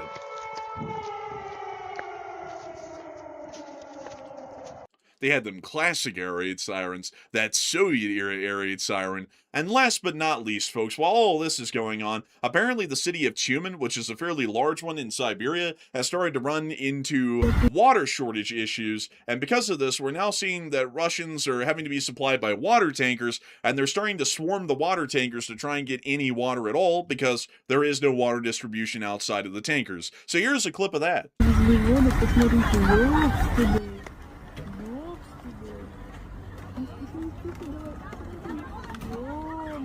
It's like North Korea. Oh no, they can't play that. Come on now. Man, bro, Also, scared we can't show any more of this, by the way. We have to stop it here. Oh, well, they are having water problems in Tyumen, folks. That's just a basic rundown of the whole deal there. They don't have a lot of water. You know, what do they have? Not a whole water much. You get it? Because it sounds like lotta, but it's water. Oh, man, I tell you, they don't have a whole lot of nothing, not even water. But moving us on out of Tyumen, we've also been able to hear that within Moscow, a very interesting incident has happened today. Apparently, there was some sort of an explosion that occurred at a celebration venue that was apparently holding a banquet for a high-ranking Russian official. Russian authorities locked down the area after the explosion, and at the moment it's still being investigated as to how this happened. We also were able to hear that Russian authorities claimed that whatever this was, it was an improvised explosive device, and the it apparently killed 2 people, including the person who set the IED, and injured an additional 21 people. We were able to hear that apparently the explosion happened within this restaurant at the bottom of this building. This building is actually a somewhat famous one within Russia, as I believe that used to be the former, I think it was called the University of Moscow main building. And let me see if I can find that here on the map here really quickly to see if I can show it to y'all. Where in the... Oh, here it is. The Moscow State University right here. I'm pretty sure that this is the same building, if I'm not mistaken. It looks... Well, actually, no, this is a smaller version of that. Huh. Where is the... Okay, so let's go put that in here real quick. Copy. and then paste. So it's at a smaller one, not too far from the Moscow State University. That's very confusing. It's basically the same building, just a little smaller. So apparently the explosion happened within this little restaurant right here at the bottom of this building, which I'm not gonna lie, folks, looks just like the Moscow State University. It's just a little bit more scrunched on the dimensions as far as how wide it is. Still, the explosion was there. That's the exact location and geolocation of the explosion. And once again, to just confirm, according to reports that were coming out from Russia, it was apparently some sort of a birthday celebration for some Russian general where this explosion went off. We're not entirely sure if the Russian general was taken out in the midst of this attack, and we're also not even entirely sure if this was a Ukrainian partisan or anyone Ukrainian affiliated. This stuff just kind of happens from time to time in Russia, is probably the best way to describe it, because it could be Chechen separatists, it could be extremists in the country, it could be ISIS-K. There's actually a lot of groups that would do this sort of a thing in Russia, so we don't even know if it's related to Ukraine, but we'll have to wait and see what comes out of it. The Russians will probably end up blaming it on Ukraine because the Ukrainians are basically the boogeyman. So even if they find out that some other small group like Chechen separatists or ISIS-K or the Ingushetian rebels or any other group for that matter, they'll probably just go and slam the blame on Ukraine publicly anyways. So moving us on out of that news inside of Moscow, there's one interesting piece of news that doesn't just affect Moscow, it affects the country inside of Russia.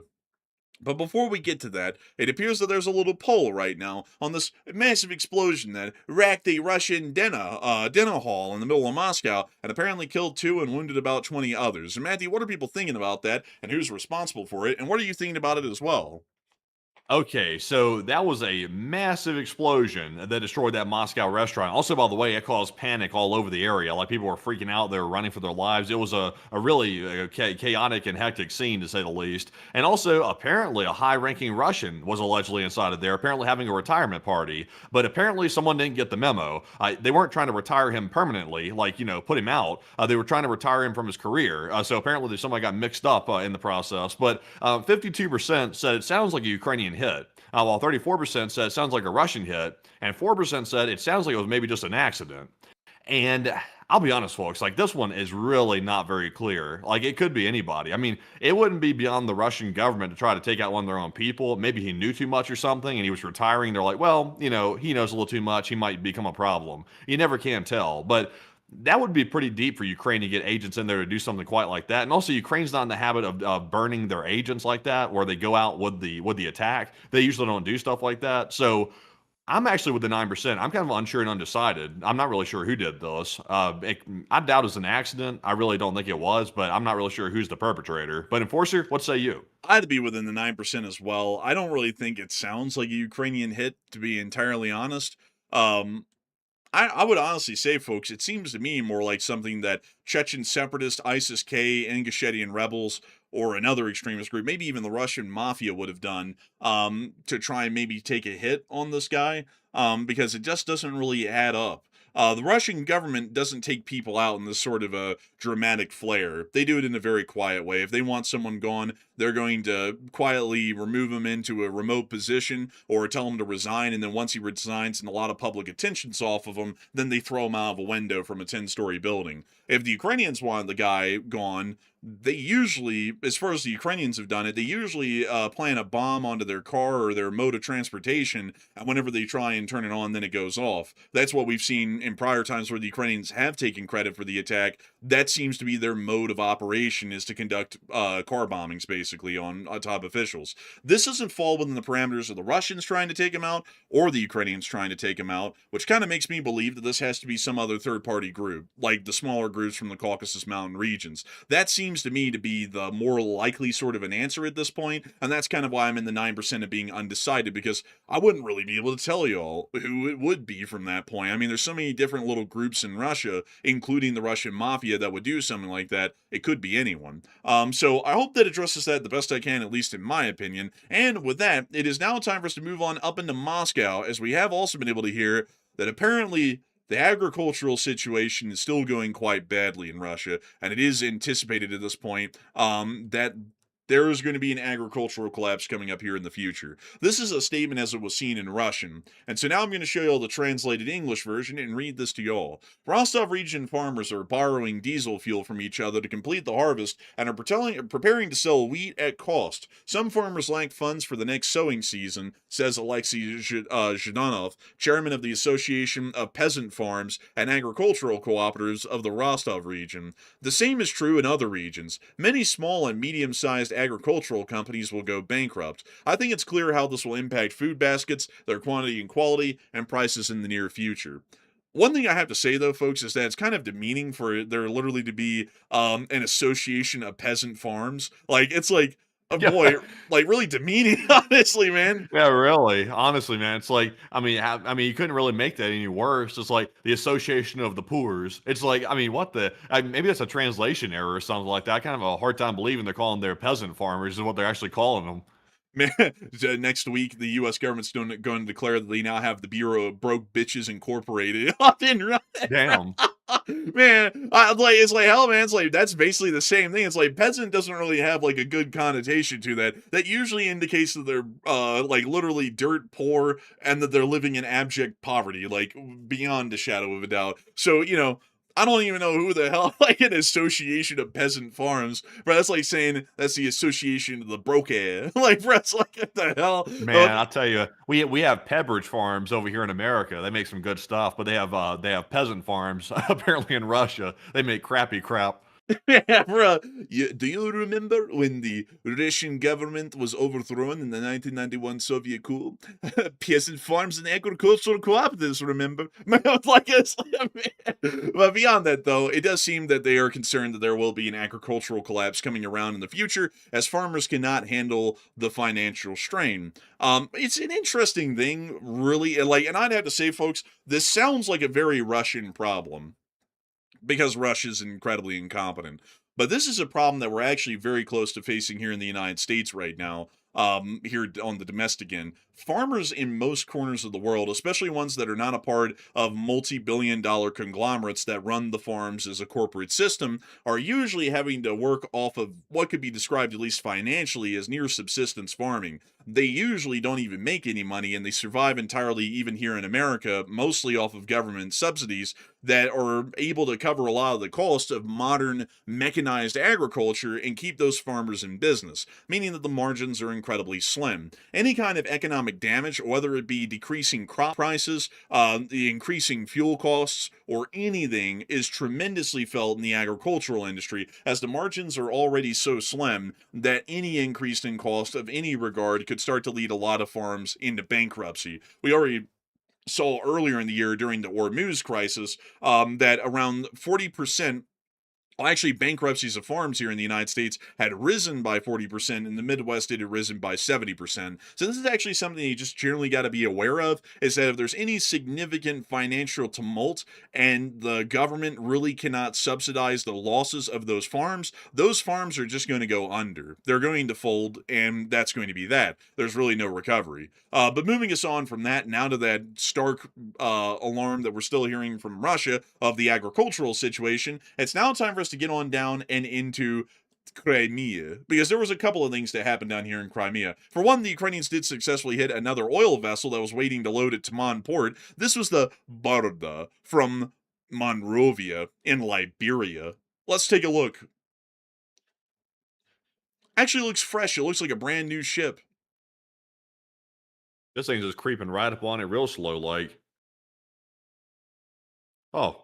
Tickle, tickle, right for the dotted line. Oh, man, it reaches, it gets up to it, man, instead of blowing up, two arms come out of the side, and then goes, tickle, tickle, tickle, and then it blows up, man. It's like, they got it, though. They definitely got this one. The Ukrainians are no longer striking ships within the Azov Sea, because there aren't really any there left. So now they're hitting all of the ships that they can at the oil loading port of Taman, which is still where a decent amount of ships are seen at the anchorage waiting to load up at that port. And so the Ukrainians will send naval drones all the way from Odessa around the Crimean Peninsula, generally out of the Russians' range, and then target the ships and hit them while they're waiting at their anchorages.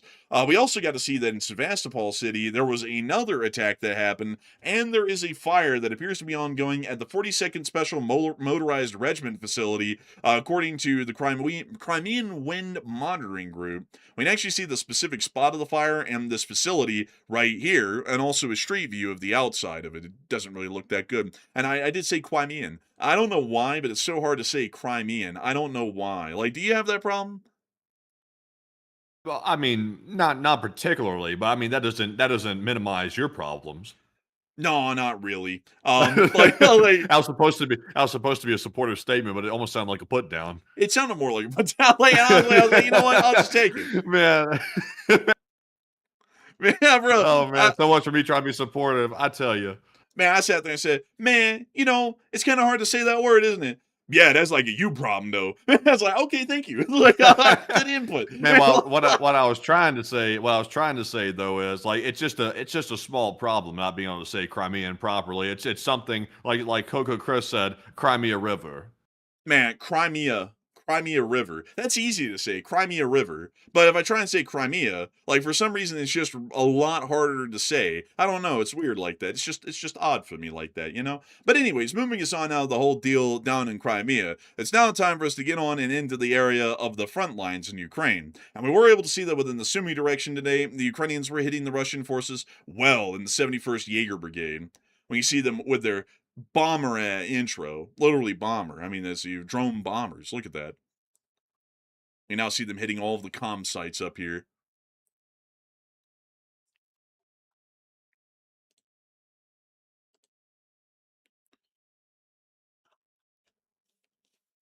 When you see Dang them. man, now what are they trying to do? Reach out to aliens with this comm tower? I mean, either that was really out of date, or they just really believe in having some strong signal. That was like a million different radio transmitters up there. Man, they're trying to set up that 6G. Yeah, they're trying to get that tinfoil out on them. Man, have you seen the conspiracy theorists that move like straight on from 5G to 6? Like now they're talking about 6G. What's the theory now? I think it's now that like 6G is going to bring about the interdimensional portal to the pits of hell and bring the demons of Moloch or something to the surface. It's something like that now. 5G was supposed to scramble your brains. Now 6G is opening up a portal to hell, I think, is what they're saying. I mean, depending on who you're on the phone with, it could be a portal to hell. I mean, I suppose. I mean, if you're on the phone with a real bastard, I mean, that could be. I mean, it could be like phoning in straight to hell and listening to Satan on the other end, depending on who it is. I mean, maybe it's possible. It's possible. We see them just continuing to slam them. The huntsmen are working hard. Well, moving this on from that, we also were able to see that further on down the way and on in the area of our location unknowns, we were able to see that the situation is growing difficult for the Russians. This needs to keep the records showed us this quite well yesterday with the spreadsheets, but today we actually have a graph that was made by another group. I'm not exactly sure of the group, and I was wanting to give them the credit. But outside of that, this is actually showing the loss in certain categories per month since the very first month of the war. And we can actually see that the losses of cars and tankers this month is the highest that it's ever been. And it's been exponentially increasing, quite literally, over the course of this entire year, over the past about 7 months. We also were able to see that personnel losses are generally seeing some of their highest marks or reports since about the winter and spring of 2024 and 2025, and we also were able to report that the air defense systems are also seeing record high losses month over month at this point from Ukrainian strikes, and also I believe that this is the MLRSs, if I'm not mistaken, are also seeing some of their highest losses as well over the course of the past several months. So we can see that the Russian Federation is taking extremely high losses, record ones actually, which would show that they're entering the late war period. Most losses in a war happen in the very last months. What's very fascinating about that, actually, folks, is that if you ever look at Soviet and German casualty, or more so fatality reports, or estimated ones from the Second World War, you'll see that the Germans lost about 18 million men and civilians during the war in armed combat and also in attacks against civilian populations, and the Soviet Union lost approximately about 30 million or so. if you look at those numbers and you break them down over the war, most of those losses, I believe it was around 10 million for the Germans and it was around 17 million for the Russians, happened basically at the very last year of the war from late 1944 on until the very end in May of 1945. And so, based off of the fact that a lot of these numbers are starting to exponentially increase, far higher than we've ever seen, we could start to get an understanding that this might be getting towards the end phase of the war, because exponential rises like this are usually not sustainable, and they're usually desperate last-ditch attempts by an attacking or a defending force to try and succeed before they have to end up giving up and moving on. We also were able to see in another bit of location unknown news, a whole lineup of Ukrainian UGVs. It's like a car meet. Oh, wow. Yeah, this is a car meet and a half here. Look at that. Man. Look at that. Is that like they've got like every type. Oh, wow, they literally put like a garden basket on that. Oh, look at a salesman just showed up. Bro, this guy literally swooped in like a salesman. Hey, you can get this thing He did. 60,000, 5% APR. Like, what do you say? Man, this is like, when you're like trying to look at cars peacefully on the dealership lot and the salesman like jumps out in between the cars, like trying to like sneak attack you. It's like, oh my God. So roll the windows up and floor it. Get out of here. Honest, bro, salespeople are scary as hell, man. It's like, I don't want to talk to you. Oh, they got a grenade once they launcher. get you on the hook, once those salespeople get you on the hook, there's no getting away from them. They'll talk your head off. Hey, you want to take a drive? You want to take a drive? Oh, look, it's got a nice air conditioning. Look, Bang & Olufsen speakers. You like Bang & Olufsen, don't you? And it's like, I don't really know him. Like, just like, I don't know who that is. But anyways, moving us on out of this little interesting clip right here, we also were able to see the Russian casualty report for the day. And there was one Bobcat. They're keeping the flame alive. Honestly, that one Bobcat, though, that's really pulling the weight here, I would say. I mean, the troop losses, though, are kind of getting a little bit wild, I would say. But tell us more. Whoa, look at that Bobcat. Whoa. I mean, that might be the finest Bobcat in the renter's lot, but, whoa. Put me on the Miss Decent. What the hell? You stopped the joke mid-sentence. Yeah, that's all there was to it, man. Remember, that's where it ends. That's the joke. I was expecting a punchline after that. I was expecting something else. I was disappointed. Bro, you know where that comes from. There is no punchline. It's literally just mimicry. I mean, call him a good attempt, but you can say that's all he could do was an attempt. I'm flopping like a fish. I mean, come on. Bro, you're not even doing a punchline either. What the hell Man, are you I don't even have a punchline. Like, yeah, you're putting me on the spot. I'm not putting you in a spot. You literally did that on your own. I didn't ask you to do any of that. Man, bro did it on his own and then said, I'll put him on the spot. I'll tell you what, man, about Crimea River. But anyways, outside of that, though, Miss DC here of the record stated that the troop losses are staying above 1,400 a day. Good news. And 82 artillery pieces is tied as the 16th highest daily loss. 463 supply trucks and fuel tanks is the 23rd highest loss. 16 ground robotics is tied for the 4th highest daily loss and is still sadly missing from the graphic. And over the course of the past 24 hours, we were able to see that 1,470 Russian soldiers have been wounded and killed, along with 4 APCs, 463 supply trucks, 82 artillery pieces, 1,838 drones, 4 MLRSs, 2 anti-aircraft warfare systems, and 1 Bobcat skid steer. Not a bad day at all, and it looks like the Ukrainians are still inflicting high losses onto the Russian armed forces and largely keeping them at bay along most of the active front. Moving us on into the rest of our clips, as a matter of fact, we also were able to see that Russian positions were getting hit in the Belgorod direction near to the EVACUATIONS front. They actually ended up taking out a AGS-17 grenade launcher. They got him pretty good. Oh, whoa. Whoa, look at that boiler. But moving us on from that and down the front line was largely inactive today.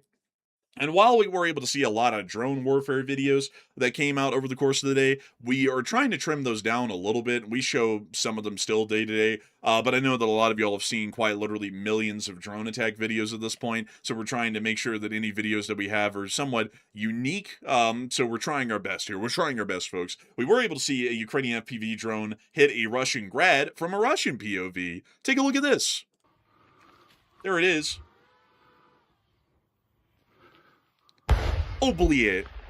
Jeez. It's very percussive. It's just like a one bang. Man, that thing had a snap, crackle, and a pop to it. I mean, listen.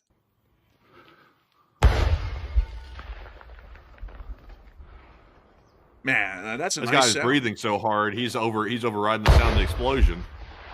Oh, there was a second one. Bro, This is the Russian filming this? Yeah, this is the Russian POV. Wow, they're just like sitting over here in the bush, just watching their stuff get destroyed. Не надо, не пались. Dang, the Ukrainians just keep hitting it. Bro, that's the third one. Don't tell me there's a fourth.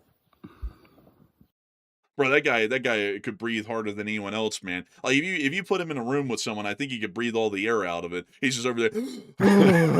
Oh, bro, like people are gonna be suffocating around him. But that's on to the southern front. We also got to see more Russian forces getting hit. Oh, whoa, easy there. Oh. Oh, bees, we have the meats.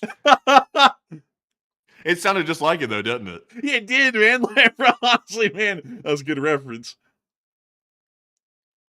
Man, Looks like the Ukrainians have the meats too. They're putting that salami on them. we got nothing but the meat. I mean, like I can play the piano with it too.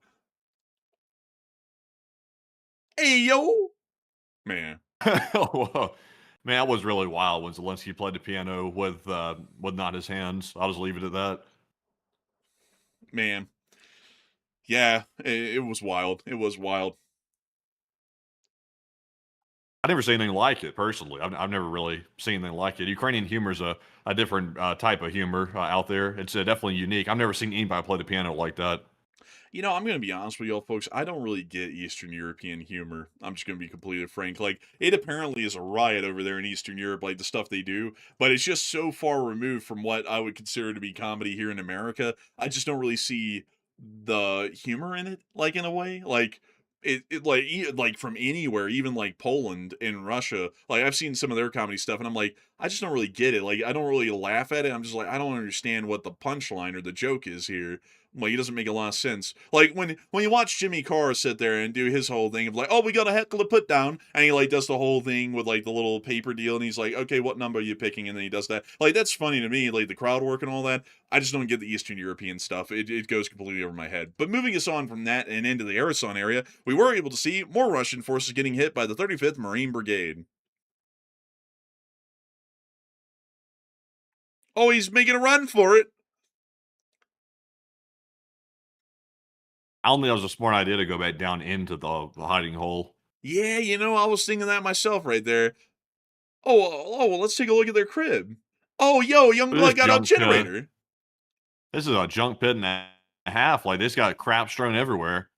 Yeah, they do have that crap strewn everywhere, and they had that generator too, and that thing is kind of burning well, you know, like quite nicely. It's like it's got diesel in it or something.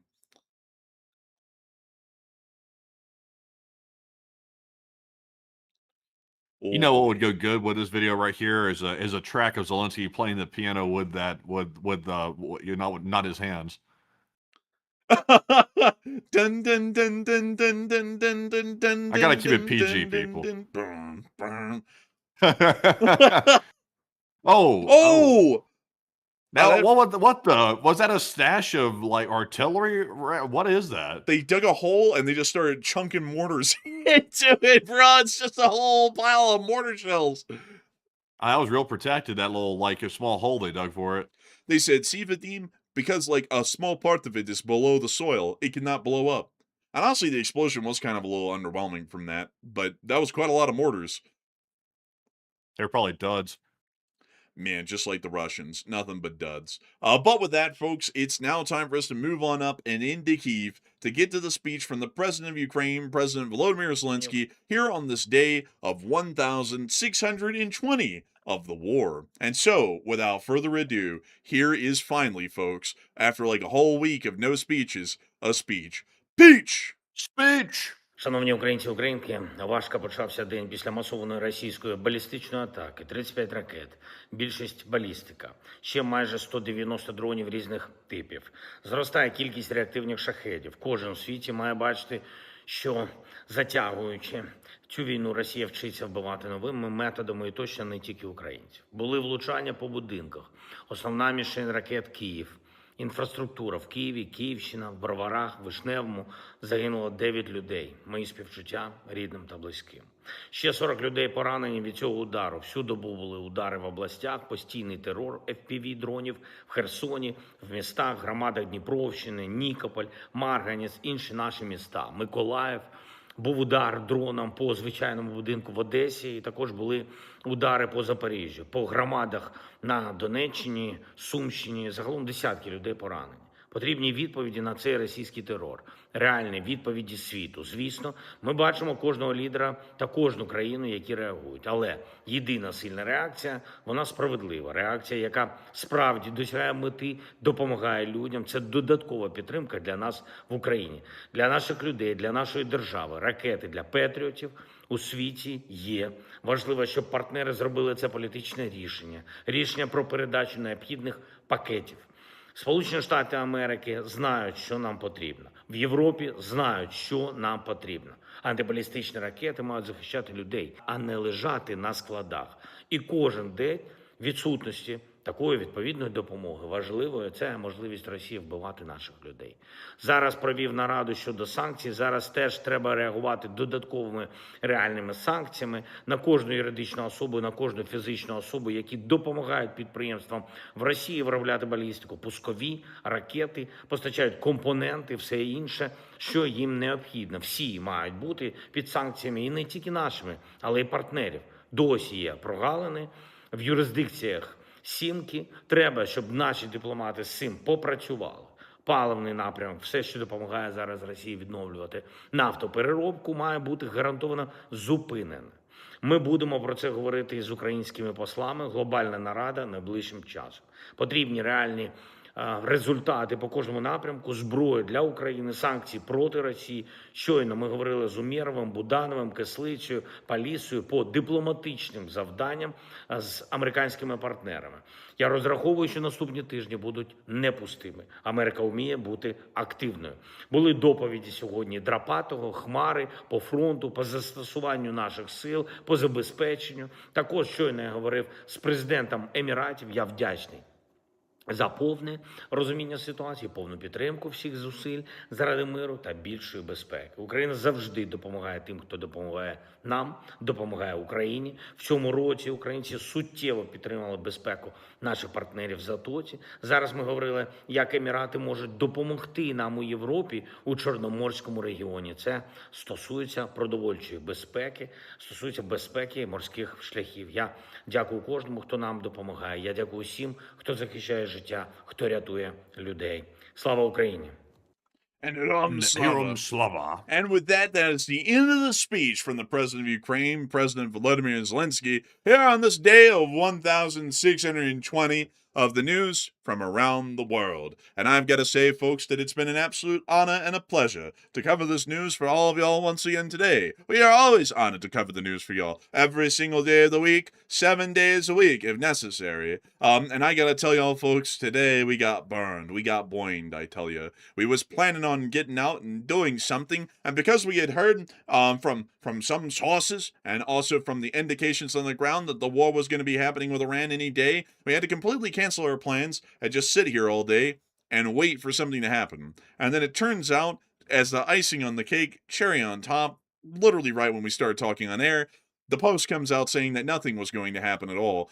So, I mean, we sacrifice all of our time, basically, into making sure that this news is run, and we do it because we care about y'all, and we put great pride and great honor in knowing that many of y'all come here and count on us to be able to report the stories first and live if need be, and to also report the stories daily on an accurate and also well-reported basis. And so with that in mind, it is now time for us folks to get on and into all of our questions that we have for the rest of the night, starting with our largest ones first, and then moving our way on down into the live chats in the smaller ones of the night. And so, Matthew, what do we got here? All right, so it's now time for our super chats, our live chats, and our Morse code decode of the stream. And we have a lot of good questions to get to. And right now, by the way, just as an update, we have no breaking news coming out right this second about anything happening in the Middle East or anything happening in Ukraine right now either. So it looks like we're clear for at least a moment. So we'll keep an eye out for that. But in the meantime, though, jumping right into our first super chat, the last segment, this one goes to none other than Cerebros3. And thank you very much, Cerebros, for that $100 support, the second largest super chat of the night. And we do appreciate that very much. He said, LOL, I hope everybody's safe and doing well, and unfortunately have my prep day tomorrow for Monday surgery. Nothing serious, but stuck just liquids and broth for food tomorrow, and can't make tomorrow's fundraiser, and sorry. And another than that one from the chat, please, and LSA. I gotta say, a humongous thanks to you for that unbelievable support, Cerberus. And I hope that everything goes well with surgery. Even if it is nothing serious, I just gotta say the idea of surgery does get me a little nervous, honestly. Just a little bit nervous. Oh, yeah, I'll be shaking and shivering over it. Personally, I hate that anesthesia. I've never been under the anesthesia, and I've never been under the scalpel, so I might just be nervous about it because I've never done it before. But outside of that, though, I would have to say I hope that it does go well. And also I would have to say that, having to like eat and drink like liquids and broth and stuff, that stuff is just ridiculous. Like, I get they have to do it for their reasons, but it's absolutely brutal, though. You're like starving to death before you go into surgery. It's like that would do nothing to help out my nerves. I'd be nervous as hell. Like hungry and nervous. I'd be even more nervous. I do better when I'm hungry. Like if I get nervous, if I starve myself, I do better that way. I feel like I'm lean and in fighting shape then too. That's what the animals do too. They don't eat too much. They want to get a full stomach before they go fighting. Like me personally, I'm better on an empty stomach. A full stomach, I go in there feeling sluggish. Man, honestly, man, I don't really think it matters, man. You're gonna be under anesthesia. It's like you ready for the fight, man. The animal's getting ready for the fight, bro. You go in under the man, knife. you're talking about nervousness. You were talking about nervousness. You weren't talking about just anesthesia. Yeah, but I mean, if you go in there feeling sluggish and nervous, wouldn't that be better than like feeling like you're a lion ready to fight and nervous? I feel like that'd be a better way to go. Nah. Because if you happen to lose that food during your surgery, you're in foul shape. Then you're choking. You're choking on stuff.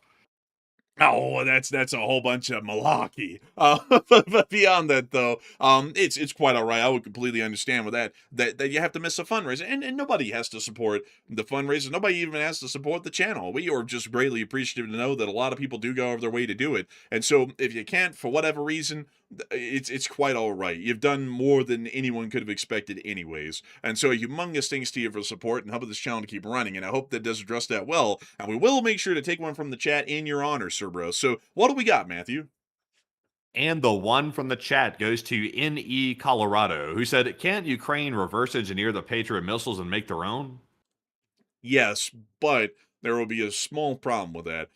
The U.S. would see that a lot of the companies that are involved in producing them here would start bringing up lawsuits that they are conducting patent infringements or production infringements, or that it's a national security concern, and now the Ukrainians are a national security threat, because they've clearly shown that they'll reverse engineer whatever we had given them in the past, and anything else that we could give them could be a security threat. So in reality, anyone could reverse engineer anything that we give them, but in truth, we never will, because the consequences of that are going to be extreme. They'll never be given another U.S. weapon, because it'll be proven that the Ukrainians could just take it and rip us off from then on, and not pay us royalties even for the weapons that they're producing that are literally carbon copies of what we gave them. So in theory, yes. In reality, not really. So I hope that does address that the best I can. And a huge thanks to you once again for that incredible support, Cerberus3, and helping this channel to keep on running. And of course, long live the Lee Spring Army, and the Lee Spring Army will never truly die. And so with that, we are on to the next one.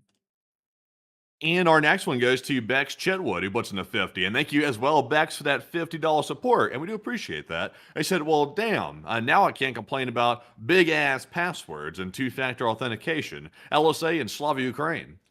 And I would have to agree. I would have to agree. We have been very big into security here on our end. Like, we have tried to implement as much security as we can in every way, so that kind of stuff can't happen to us. And luckily, it hasn't, from what we know, or at least it hasn't ever been successful. And so I do have to say a huge thanks to you for your support, Bex. And if you haven't done it yet, folks out there, you better make sure that you don't have any passwords, see, that are very simple, like 1 2 3 4 5 or ABCDEFGHIJKLMNOP.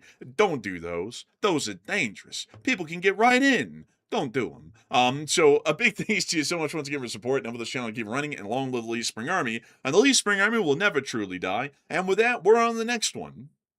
We also have a $30 support from Gabby White. And thank you, Gabby, as well for the 30. And Gabby said unofficial municipal water hack total is 20 states. And online sources confirm Georgia, Michigan, Minnesota, Missouri, West Virginia, Wisconsin. And last year, some in California after Israel's initial 6 and 2025 attack on Iran. And take one from the chat. Interesting, Gabby White. That's very interesting. I wonder where they got that from, though. Like, the source for that. Like, did they get it from the municipalities, the state governments, the FBI? I'll be interested to know that. But that's still quite interesting. 20 states. I wonder how many municipalities that really is, because, it could just be like one municipality in one state and 30 in another, but they're all just reported as like, the state. So I'm kind of interested in that. But outside of that, though, It's got to be more to.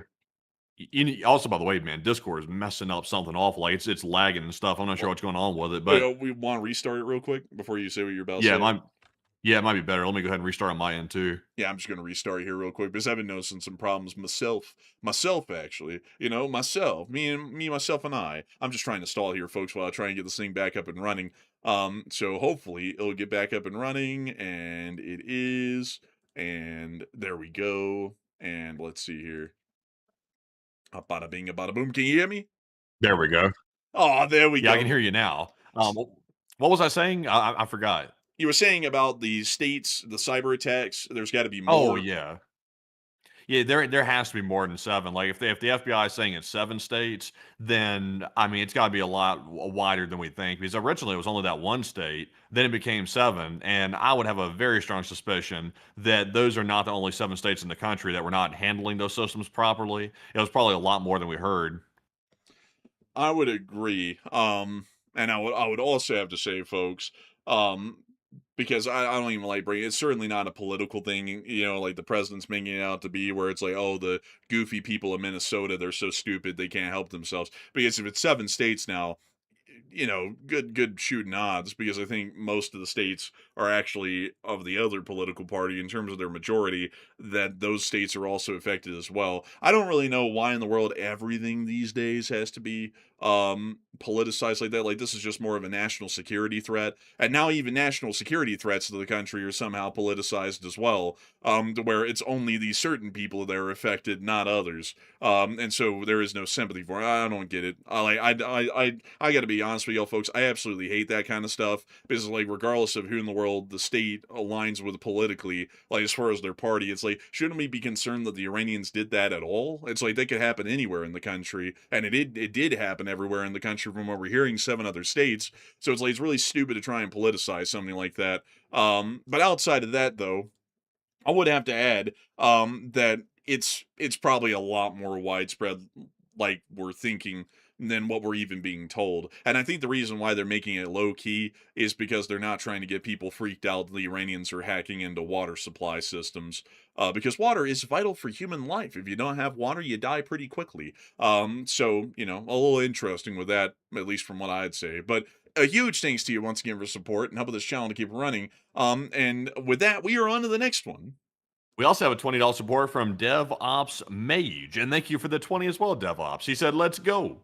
Let's go! And a huge thanks to you for the incredible support, DevOps Mage. I said devs instead of ops. I don't know what it is these days, folks, but I feel like it's just getting harder and harder to speak English with each passing day. I don't know what it is. It's like I'm about to revert to some other language, like the sleeper cell I'm from, like the Russians or something. They're gonna activate me. They're gonna go fire truck, red 40, like the die, sugar, beets, babushka, borscht. I'm gonna be like, oh, I took the show, or something like that. But beyond that, all jokes aside, I gotta thank you greatly for the support and helping this channel to keep it running. And with that, we're on the next one. We also have a 20 from Rosalie Love as well. And thank you, Rosalie, for that $20 support. And she said, no comment, just chicken. And a big thanks to your support, Rosalie Love. And just chicken. We love chicken. Costco chicken. Costco chicken is truly some of the greatest. You know, you can't beat Costco chicken. The flavor, the juiciness, the tenderness of the Succulent. chicken. Succulent, even. Yeah, it's very good. It's very succulent. It's amazing, really. Man, you wake up and it's the first of the month and you got to eat that chicken. But it takes you so Man, much. you're really obsessed with that rat. Like, you're obsessed with that rat meme. You really gotten that in your system. I'm not gonna lie, man. That rat meme, man, really resonates with me. It's the first of the month. And it's trying to pay rent. I was like, damn, that's real. Like, I'm not gonna lie, man. I just want to know. I just want to know why these property managers like don't let you pay the rent until like on the first. It's like, how come you can't like pay it a few days early or something like that, where you get the bill? Like they send the bill out like 5 or 6 days like before the first, and then they don't let you actually pay it until the first. It's like, is that intentional? Like to hope that you miss it, so that way they can rack up late fees or something? It's like, why not let you go ahead and pay it? Man, I wonder why. You know, also, man, they make you pay it like on the first or the second of the month, and if you don't pay it, then it's late.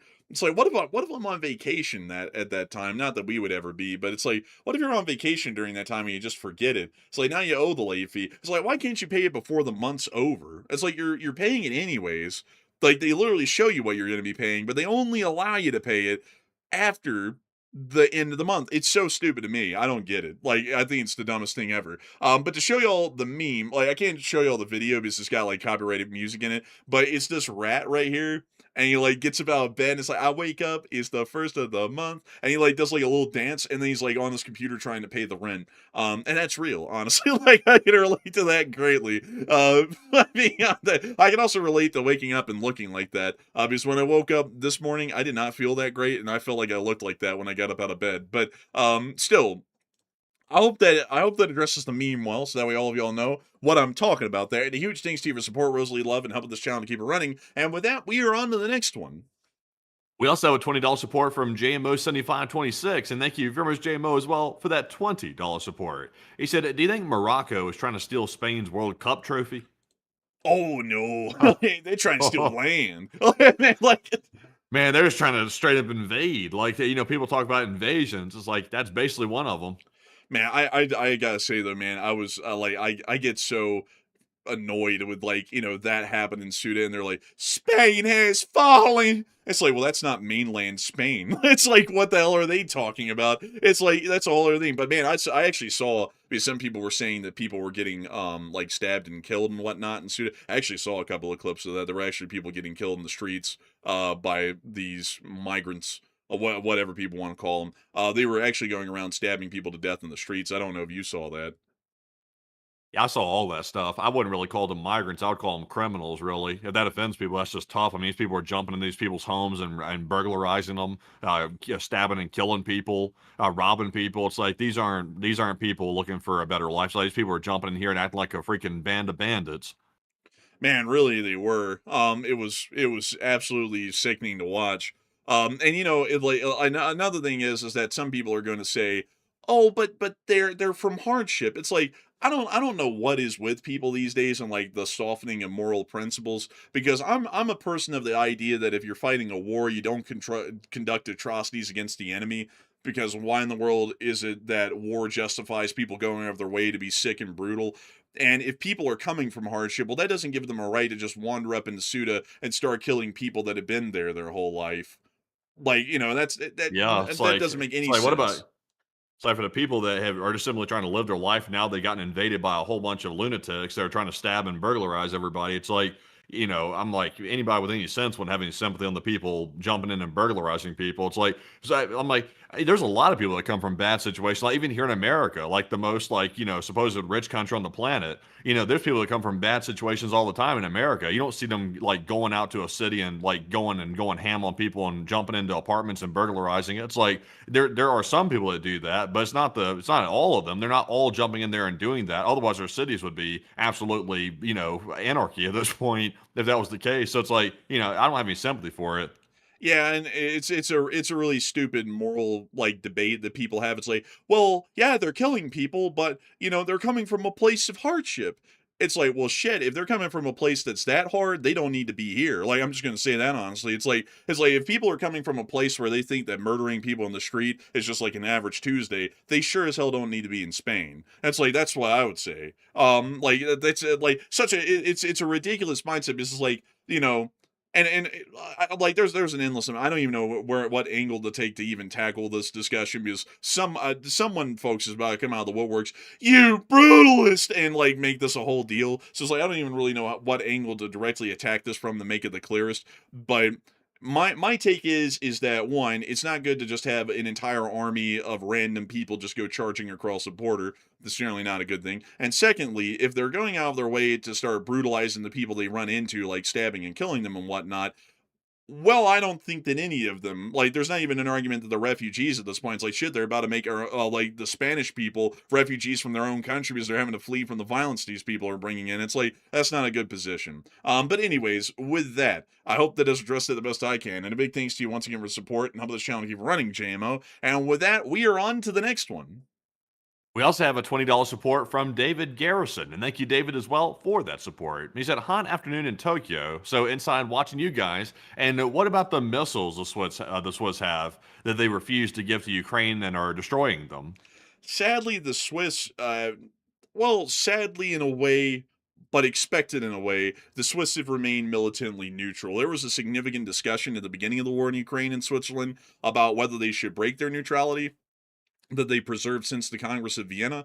And generally, that debate has kind of come and passed in Switzerland, and they've decided to keep their militant neutrality. So, because of that, they cannot give weapons to a nation that is in a state of war. So, there's either a humongous loophole that has to be done where, like, Germany or some third party buys the munitions, then they transfer it to another country, and then that country transfers it to Ukraine, or Spain just, or more so Switzerland, just won't sell it outright at all, which is the alternative. So that's why Switzerland isn't giving anything to Ukraine, is because they're also not giving anything to the Russians either, because it's considered a violation of their strict neutrality. So I hope that does address that the best I can. And a big thanks to you for support and helping this channel to keep it running, David Garrison. And you're in Tokyo? Tokyo, Japan? Tokyo, you say? Now that's a city. Tokyo. That is a city right there. You have to really have your stuff together to live in this. I don't think so, Matthew. I mean, there's like 60 million people living here. Like, all of them can't have their stuff together. Statistically, it's just impossible. Man, I'd be walking through these streets like kind of like I would be in India a little bit, kind of over stimmied a little bit, walking through here looking at all these like glowing neon signs on literally every inch of the building, going just losing it. Man, I think that's why the Japanese have like those strict rules. Like, you have to be quiet on the train. You can't take phone calls. You just gotta like be silent and be as quiet and respectful as you can. Is because if anything, I think they're just shy. I think it's more so the fact that they're like piled on top of each other. I don't know. I think the Japanese culture is like not very loud and brash like America. They're more like reserved and kind of a little bit on the like introverted side. Have you seen Japanese politics? Yeah, but I mean the politicians, those are always the extroverts. Those are the people out there wanting to go bold and loud and everything else. Their opinions right over everybody else. That's a politician, man. But No, like I'm if not you're talking about like the an average politicians. Japanese, I'm talking about the average Japanese people. Like, they got like their like political camps like we have here. I mean, they get pretty violent. well, I mean, if you poke a introvert hard enough, they'll probably lash out. I'm sure. Well, I mean, there was this time that they tried to build this airport out here, the Narita International Airport. The locals around here that owned the farms, they started killing construction workers and bombing construction equipment out here, and also attacking government officials in the area as well. That's why this shrine is still sitting here in the middle of this airfield right here. Is because that was one of the agreements they had to make with the locals, because the locals were basically conducting a militant insurgency against the government trying to build the airport. So I wouldn't say that they're like extremely introverted people. I mean, they have like very strict social customs that they follow, and that makes them have like this social air about them of kind of like an introverted nature compared to us here in the States, because we're a lot more direct about everything. But if they ever get unhappy about anything in Japan, I mean, they are very direct about it and will even get violent quite quickly about it. Well, that's those type they always tell you about. God forbid the silent type gets angry; they're going to go crazy. That's probably the type they're talking about. Is that type right there? Very very aggressive when they're pushed to the extreme, but generally not troublesome for the most part. To me, like there's a stereotype out there that all Japanese people are like super polite, like super respectful. The honor thing is really strong. That's still very common over there, but it's not everybody though. I think some people are surprised when they finally see like what Japanese society really looks like, and then they see that there's a mix of like anywhere else. There's people that are like that with the whole honor thing and high respect levels, and then there's some people that aren't, that are just kind of on the crazier side. James, let's go to Maid Cafe. I don't know, that's kind of pervy. Like, it's like there's a lot of things that people don't really think of about Japan. Like any country in the world, Japan's got all of its positives and negatives like every other. I think that a lot of people in America, though, much like people in Japan, kind of see other countries in rose-tinted glasses. Because a lot of people in Japan, funnily enough, folks, actually look at the United States the same way some Americans look at Japan. Like, people will look at Japan and be like, wow, Mount Fuji, cherry blossoms, anime. And then Japanese people will be like, wow, America, giant open spaces, huge mountains, cowboys. Like, and they think of the same, like, basically, they think of the Well, United States the same way as Japan. not real. Maybe on the geography front they do, but at the same time though, like if you go ask like not just Japan, but most Asian countries, if you go ask them like, "What's your opinion on America's society?" They'll say, "Oh, like they'll mainly mention the guns because that's like totally foreign to them, the whole Second Amendment thing and all that, the gun ownership in America." They'll mainly mention that, and also they're very aware of the gun crimes and stuff like that occur in America. So socially they view it as kind of like the Wild West, and also they are aware that Americans are very brash and they're very loudmouth like a lot of the time. So they're aware of that. Definitely, they would say that if you asked them. Yeah, but I mean, they still look at America as like a really cool place. Like if you ever look at them, I mean, like there's like to show you, like let me pull this up. The Japanese Chicanos, like there's a whole Oh, subculture in who? the Japanese Chicanos. Like the Chicano like subculture here in America of I like the mean Latin, Chicanos. huh? You mean Chicanos? I believe it's Chicanos or Chicana. If you want to call it Chicanos, it's Chicanos. So I think that'd be Chicanos if that's pronounced properly. But they have an entire subculture in Japan of people who dress up like Chicanos from like the LA suburbs and whatnot. And they have a whole bunch of different subcultures like this. They Dang. have quick draw competitions in Japan based off like the quick draw competitions of U.S. cowboys, or at least what they think they are. I mean, they have like a fascination with America, like a lot of Americans have with Japan, because they look at us because a lot of them have never been here, and a lot of Americans have never been to Japan. They kind of look at the country in like this optimistic light with rose tinted glasses, and they make like this dreamy romantic thing out of it, when you and I both know that America's a great place, but it's not like a dreamy fantasy land like people portray Japan to be. That dude in the middle right there is pulling off the Chicano thing pretty good. He looks like Danny Trejo right there in the middle. Yeah, that Like guy looks almost does. just like him. Yeah, he does actually. That's pretty wild, honestly. But it's really like it's just really. Let me see here. Japanese quick draw. Bro, is that a like a Party City mustache, like a stick on or something like that on that dude right there in the middle? Like like I've never really seen like a mustache quite like that. Uh, this one? Not that dude, no, the dude in the middle right there. Oh, that's the same guy, like the same tattoo on the cheek and everything. But no, How did I his think that's mustache real. get so much darker? I think it's just because the image is smaller. I think that's why. But Maybe so. It almost looks like a Party City mustache. That thing's so dark. but let me take this off screen and pull this up because I want to see if I can show this.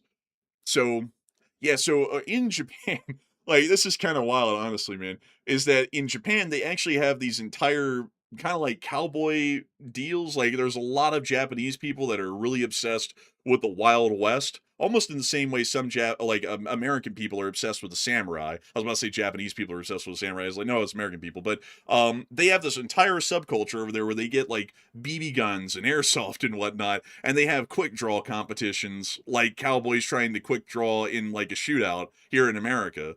That's a whole thing over there as well. Interesting. How do the Japanese Chicanos talk? Do they talk like Like, do they still have a Japanese accent? Or are they imitating the accent of, like, Oh, they speak Chicanos? Japanese. Like, "Oh, konnichiwa." Like, what like, how are they saying it? Man, konnichiwa, fool. Like, man, it's like, man, Man, man. honestly, I'd be kinda tripped out to go to Japan and hear an accent like that. I'd be like, "Wait a minute, say that one more time? I No, gotta try to reconcile this." they speak Japanese, but they do the whole thing with like the low riding cars and like like the knee high socks and like the flip flops or like the sandals and like the shorts. Like they do all that stuff. Like they like copy the aesthetic and everything. They also get the tattoos and whatnot, but they still speak Japanese. It's kind of like asking like, do the people who like imitate samurai in America, do they speak like Japanese? Like it's like no, they speak English, but they are big into the samurai side of things or other parts of Japanese culture. It's kind of like that. Man, apparently they don't believe, like in America, like if you do stuff like that, they'll be like, you're being culturally like appropriating like stuff. Apparently Japan doesn't think like that at all. That's just like it's like whatever goes. No, man. No, man. They don't think like that at all. Like Japan, like dude, Japan has got this like extreme fascination. You know what's interesting is that Major League Baseball is more popular in Japan than it is here in the United States. Yeah, I did know that. They're huge into baseball. Yeah, and they're big into American foods as well, like as far as like their holiday customs these days, like KFC for Christmas and all that.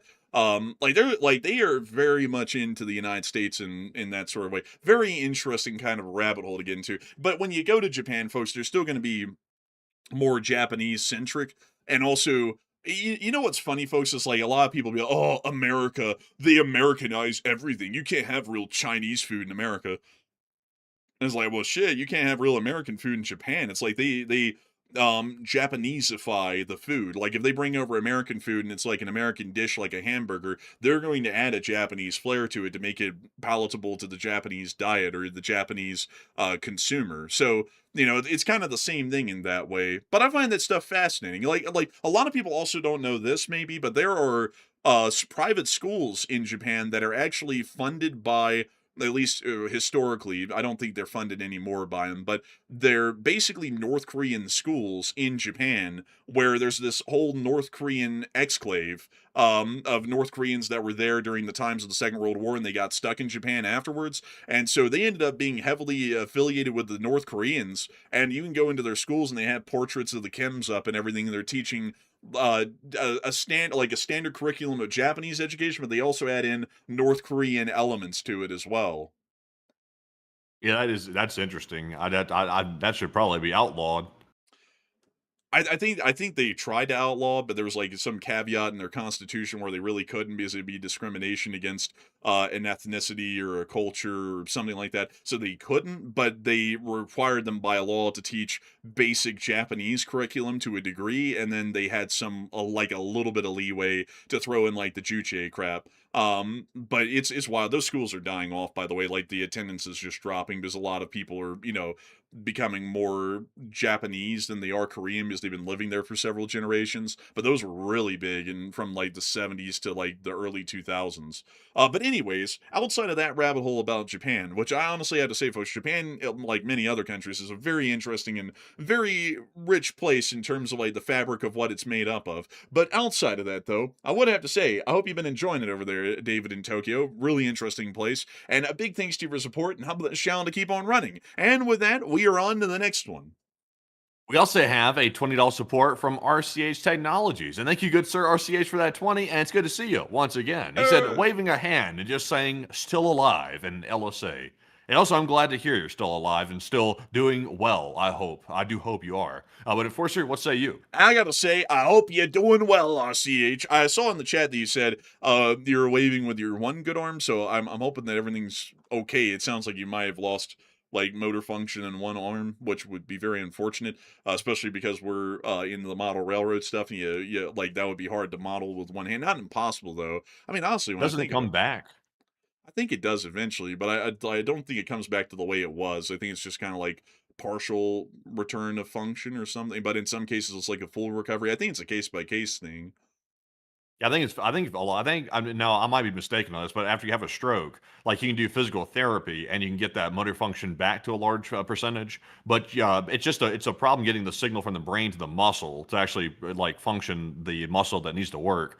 So I think maybe physical therapy like fixes it somewhat. At least I'm not really sure. I would hope it does, because I would like to hear RCH that you return right back to normal. But if you don't, that's fine. You know, it'll be a little bit of a challenge to get used to, but I'm sure everything will be fine and keep trucking, and you'll still be in the model railroading world with the rest of us. But a humongous thanks to you though for the support. Good to hear that you're still alive, and we're happy to have you here tonight. We hope you've been enjoying the show, and so humongous thanks to you so much once again. Long live the Lee Spring Army, and with that, we're on the next one. We also have here a $14 support from Joe Hobo, and thank you very much, Joe, for the 14. He said, Andrew said you don't like historical movies. Check out an alternate history, absurd sci-fi comedy where the bad Germans of old have a base on the dark side of the moon called Iron Sky.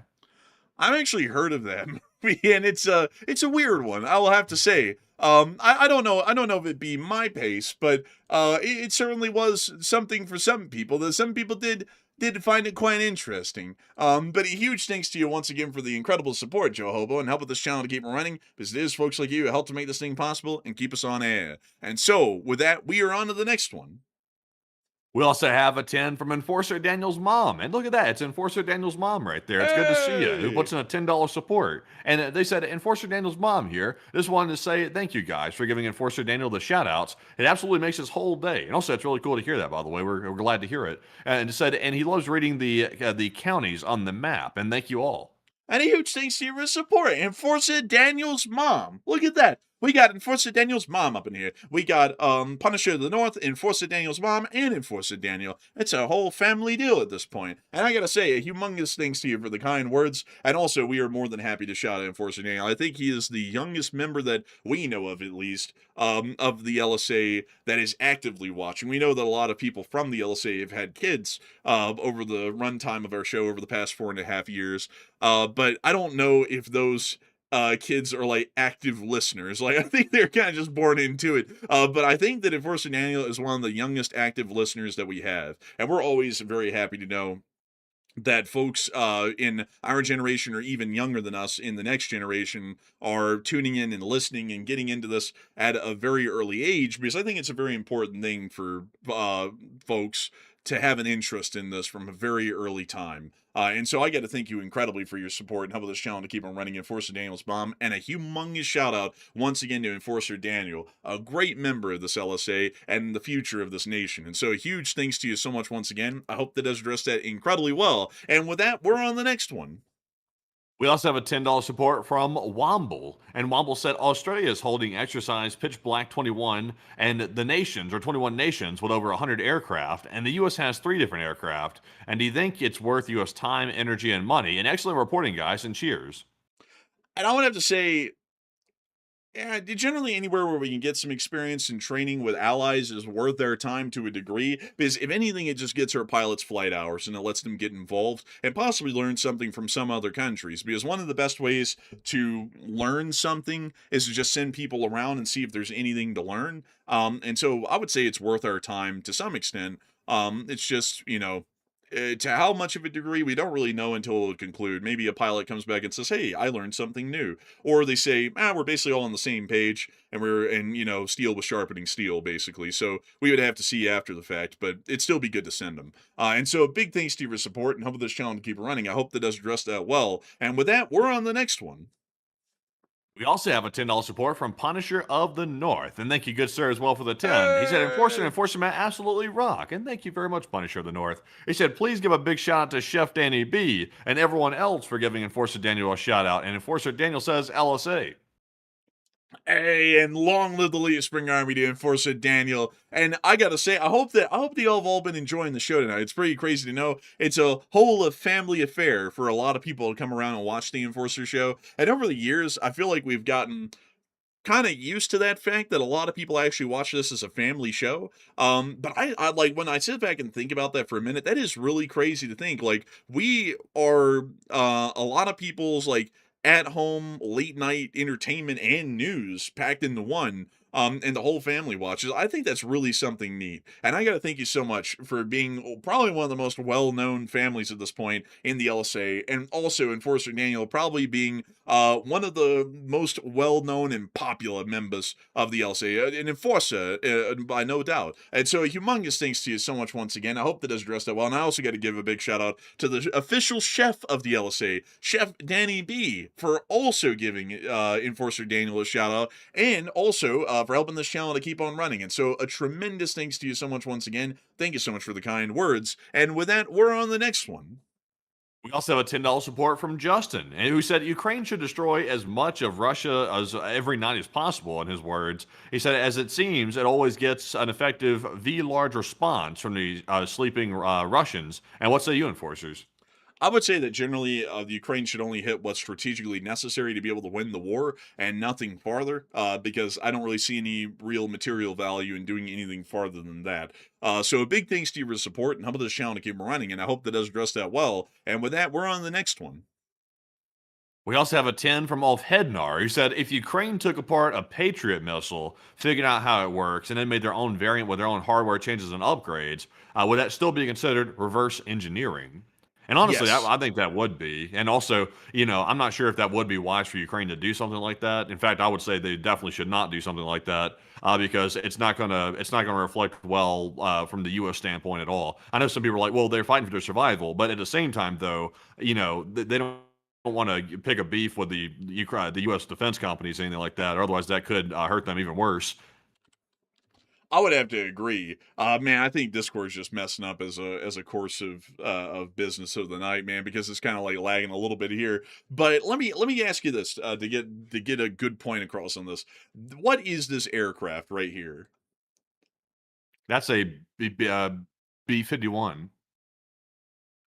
Let's try that again. What is this aircraft right here? That's a Pretty famous 1961. one. It dropped a atomic bomb.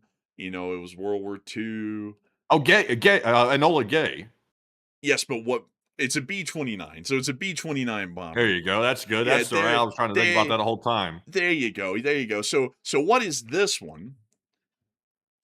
Oh, that's the brother of the Enola Gay. No, this is actually a Soviet Tu-4. Man, I don't know these old ones, man. You're like asking the wrong person. Man, how do you not know it? It's literally the most famous bomber in history. It dropped 2 atomic bombs. Anyway, so man, this is like showing it. Man, I'm not gonna lie, man. I heard on a call. I'm not gonna say where I was on this call, folks, but someone's sister walked into their room while I was on a call with this person, and they just started yapping about random stuff. And for some reason, it came up in the conversation, like, who the hell are you on a call with? Like, she was asking her brother, and he was like, oh, I'm on a call with, like, the enforcer, who's a YouTuber. So she pulled up the YouTube channel, and she was like, is that Biden? And she was looking at a picture of Putin. And I feel like you just did that. Like, man, I feel like you just did that. Sure, man. Like, the B-29 is, like, the most famous bomber in history, basically, next to the B-17. I'm more focused on what it did and what it dropped than necessarily like the designation of it. Like, I'm not so big into remembering the names. I remember it was called Enola Gay. I remember that, but I don't remember anything else. Do you know what the second one was called then? Enola Strait. Boxcar. Oh, okay. Man, he's shooting blanks tonight, folks. Like, man, like it's just, man. But beyond that, this is a Tu-4, which is technically a totally different bomber. During the Second World War, a B-29 ended up having the misfortune of landing inside the Soviet Union because it got damaged over Japan in a bombing run, and it couldn't turn around and fly back to Tinian. So it actually pressed on and landed in Vladivostok, or near to that area, inside the Soviet Union. And the Soviet Union just never gave the plane back to us. So what they did is that over the next several months, they actually tore apart the entire B-29, figured out how it worked, and then they reverse engineered it and added their own engines, so their own power plants, completely different than the ones that the actual B-29 we have has. Changed out the guns, so instead of it being 50 calibers, they equipped 20 millimeters into all of the turrets. They also changed how some of the systems worked inside the cockpit, and thus the Tu-4 was born. So it's really kind of the question that you're asking of if they picked one apart and they rebuilt it in their own way with their own tech and their own equipment, would it be reverse engineering? And the answer I would say largely using this example is yes. It pretty much ends up being the same system with slight alterations, which may as well just be a different variant of the B-29 that we made. And we had a lot of them. Like after the Second World War, these turned into a myriad of different versions. Also, by the way, another thing that I think is cool is that some of the first B-29s were actually painted olive drab. Yeah, it was painted olive drab. Do you know why it was painted olive drab? Because they just felt so drab. Man. Wrong. Oh man, How do you not know this? man, they painted it olive drab because that was the camo of the Army Air Corps at the time. That's the truth, like the truthful answer. Are you sure about that? Yeah. They're saying it blended in and good when it was viewed from above. I'm not sure if I buy that though. The sky's not green. Well, technically that's kind of like the answer, but basically this was just the paint scheme of the Army Air Corps at the time. All of the bomber forces had this. Every B-17 at the time had it, and then later on in the later end of the Second World War, from late 1943, like very late 1943 onwards, then it became basically stainless steel finish on the whole bomber for every bomber. So I think the B-24 Liberator was one of the few where that was an exception, but the B-29s, the B-17s went regulation-wise on into basically just stainless finish. But moving us on from that, though, I want to see if I can show you some of the variants that came out after the war, because honestly, they were probably more interesting than the bombers during World War II. So let me see. Oh yeah, here we go. So here was one that was bombing inside of North Korea these days, but Korea back then. And I'm trying to see if I can show you all some of the really neat. Oh look, actually yeah, they actually used one to launch the Bell X-1, which was the first supersonic aircraft in history. So they actually turned the B-29 into a testing bed for future aircraft designs and experimental aircraft, which is pretty cool. They also had the Weather Reconnaissance Squadron, which was basically kind of like the first hurricane trackers in a sense. They also used the B-29 for that. There was actually a lot of stuff they used them for because they had tons of these just kind of sitting around rotting. So it was a lot cheaper to just repurpose them and refit them slightly for different roles than being a bomber. So these filled every role you can imagine after the war. Really neat aircraft. And then of course they were later on replaced by the B-36 Peacekeeper and all the other bombers that came afterwards. But still really cool Do you aircraft. know? Do you know Doolittle? Doolittle? Yeah, he flew the B-25 Mitchell over Tokyo, Japan. Yes, true. What about him? I was just wondering if you knew what he was doing. Yeah, he do that. He do that. He bombed Japan and then he flew to China. Do you know anything more about Doolittle? Do you know what he did after that? I don't know much else about him. I knew that Jimmy Doolittle, he was a good guy. He did a lot of good stuff. But I also I knew a guy named Doolittle in high school, and they called him that because he didn't do nothing. Man, like that's a good one. That's a good one, man. That was very good. But man, you know what Doolittle went on to do after he bombed Japan? What'd he do? In mid-1940, actually in late 1943, around the same time that all of the bombers got the stainless finish, he was actually put in charge of the 8th Air Force in Europe. And let me see if I can go show you this, the 8th Air Force. There we are, the 8th Air Force of the Army Air Corps in World War II. And he was actually put in charge of basically all of the U.S.'s bombing operations over Germany from I believe it was late 1943 all the way on basically till the end of the war. And he changed a lot of their tactics that they were using in the air about how the fighter escorts worked and also how the bombers were conducting their bombings of their targets. And it was thanks to him that the air war turned around. And this is probably a very interesting fact that a lot of people don't know. But did y'all know, folks, that it was more dangerous to be in the 8th Air Force in 1943, or really the entirety of the war, than it was to be in the U.S. Marine Corps? That is nuts. Yeah, that is crazy. As a matter of fact, I believe that it's something like 1 in every 8 American fatalities that were seen through the Second World War were in the 8th Air Force because of all of the bombers that were shot down over Germany in 1943. Huh. Yeah, pretty wild stuff right there. A lot of people don't know that, but the Eighth Air Force was dangerous as hell. They had a rule, or more so a regulation at the time, that if an American aviator was able to make it through 25 bombing missions against the Germans or the Italians, whichever one they were targeting, then they could go back home to the States. And statistically, that was almost impossible to achieve. Most airmen would usually get shot down and have to bail out of their aircraft over enemy territory, or they get killed, usually by their 15th mission. So, statistically, almost impossible to make it to the 25 in reality. But some people did, and some people actually returned back for seconds and actually went back over there and did another 25. I think a handful of guys did that, but you can literally count them on one hand. But a really interesting side fact of the Second World War. Outside of that, though, to get back to answering the question about the Ukrainian missile, basically it would be reverse engineering all that north. So a big thanks to you for support and help with this channel to keep it running. I hope that does address that well. And I see Matthew saying that this rabbit hole is digging ditches. Man, I thought people liked the rabbit holes. Don't y'all like the rabbit holes, folks? I like the rabbit holes. I think they're interesting. You're digging down through the crust of the earth, the rabbit hole, the trench, and everything, man. You went from talking about the air interceptor missile to talking about Doolittle and all this other stuff because I brought it up. Brought up Doolittle. I just said that. Yeah, man, you brought it up. You can't blame me for that. You dug it with me. You had your hand on the shovel as well. Man, it's time to crawl out. Man, when they crawl out, they crawl it out. But with that, we're on to the next one. We also have a $30 support from Greg Baker, and thank you, Greg, as well for the 30. He said, I know you fellows stay away from politics, but I have to ask. Opinions of my circle are tired of the president even announcing attacks, but are really tired halting attacks because of negotiations over and over. And what are your thoughts?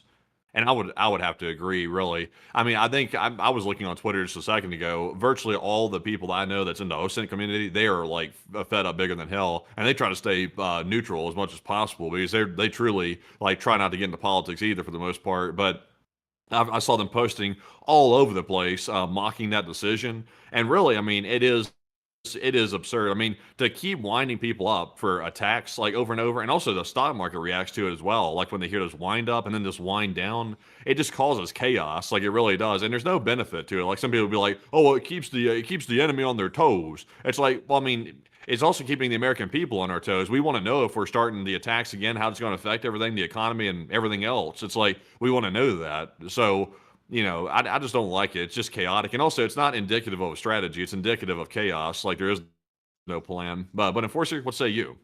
I gotta say, yeah, I'm pretty tired of them.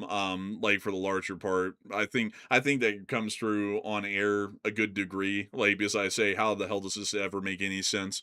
And as far as I've seen, all of the OSINT people, like Matthew was talking about, are not a big fan of this at all, or are getting quite tired of it. But I also talk to a lot of people from that are more so kind of like in my friend circles that I talk to back home in Alabama, although home is out here now, back in Alabama, and then also a lot of people that I know that I talk to in the service. And generally, from what I've heard across the board, everybody's just gotten tired of everything at this point. It's not just the situation in Iran. I mean, a lot of people are literally up to their gills and just absolutely worn out with the whole Iran situation. But there's a whole lot of other stuff that people are worn out with too, like the High T Army or whatever the hell that was. Everyone I talk to on that has anything to do with it or is affected by it, they're like, this is just dumb as shit. Like, I don't even get that. That doesn't make any sense. And they weren't happy with that. And there's a lot of other things that people aren't happy about. Like, I can tell you one thing that I'm getting pretty tired of, me personally, is that somehow the current president, and the last one kind of did this but hardly, but the current president's trying to make everything in foreign policy about domestic politics. Like if the war in Iran's going poorly, and then Minnesota gets cyber attacked in the middle of it, which is just not great, then it has to be, oh, well, it's the enemy within that's attacking ourselves for this or that reason. Or, like the reflecting pool got cut up with a knife or something. And apparently, according to the Department of Justice, I believe they dismissed the case because they claimed that it wasn't, so allegedly. So, it's that whole side of thing gets tired. Like, I get tired, folks, very, very tired of people who insist that there's an enemy within the United States, because there isn't. You know, I look at the political sides and I see a lot of people, folks, if I'm being completely frank, that have no clue what they're talking about on both sides. But to try and make it sound like those people are enemies of the state, trying to tear down the country and destroy it, when they're just very opinionated and they're actually thinking that they're arguing what's best in the nation's interests, I don't like that stuff at all. I feel like that's trying to more so cut up and divide and tear the United States apart from the inside than it's doing any good, regardless whether people believe whatever someone's saying or not. And as far as all of this is going, the war in Iran and everything else, and that as well, I'm not a big fan of it. I've gotten very, very tired of it at this point. So, big thanks to your support and help this channel to keep it running. I hope that does address that the best I can. And with that, we're on the next one. We also have a 10 from Game Theory who said, how much did the lavender scare in the 1950s distort U.S. foreign policy by purging diplomats and analysts for security failures? It actually affected it to some degree. A lot of people would know that. Also, by the way, if y'all are wondering what in the world the lavender scare is, kind of came around the same time as the red scare. And basically, the lavender scare was about. I think it was like, I don't really know what the actual argument was because there was multiple different ones. But it was basically that like uh gays or like communists or something like that. It was kind of attached to the Red Scare, so they started just wiping them out, or they like wiping them out of government positions, not like, you know, wiping them out of existence, but wiping them out of government positions and whatnot. And there is usually always some sort of material loss if you're removing people from government positions, not because of incompetence, but just because of some sort of bias. And there was a bit of an impact from that. Probably one of the biggest effects, which isn't even in the States, it's actually in the UK, was kind of like the lobotomization of Alan Turing, which a lot of y'all will know is the guy who broke the Enigma code. That was probably one of the larger losses that was seen. But outside of that, I wouldn't really be able to quantify it all too much because it's also really hard to quantify how bad was the Red Scare really, because the Red Scare went and just basically started ripping everything, civilian and government. But it's really hard to say how things would have gone differently because we never saw it go differently. That event happened, and then we lived in the aftermath of it, and we really never got to stand to say what would have happened if someone else was in say this position or the other to really get the impact. But a big thanks to you for support and help this channel to keep it running, and I hope that does address that well. And with that, we're on the next one. I also have a 7 from Joe Hobo, who said the sequel, Iron Sky, The Coming Race 2019, is about a hollow Earth with lizard people. That's an interesting one too. These Iron Sky ones are wild. I think I've seen like a movie recap of that one on YouTube, and I was like, what the hell? And like I was like, this is just weird. But beyond that, a big thanks to your support and helping this channel to keep it running. I hope that does address that well. And also, man, that you're saying how the heck did they know who was who? It was basically like guesswork, like the greater Red Scare was. Like, he's a commie. Like one day someone could just say, he seems flamboyant, and then your whole life was upended. Or you could actually like, or it could be something like you were seen like leaving a single dude's house at like 2 a.m, and someone saw you, and they like called the police. They're like, police, because back then it was illegal. Like, it was actually illegal in most states. So then the police come by, hey, what were you doing over there? And then you get arrested for, I believe it was like I think the charge that you, I can't say the charge on YouTube, but it's not like the criminal one that a lot of people are probably thinking of, but you would actually be booked, and then they'd be like, oh yeah, there he is, and then they remove you from your position if you had one. So it's basically the same thing as the Red Scare. If they had proof, they were going to get you, and if they didn't have proof and you just weren't in with the in group, they were also going to get you and just build a charge, or more so a claim against you. Wasn't some of the people that was behind that suspected of stuff? Yeah, like yeah, they all were. Yeah, I mean, like, that's interesting.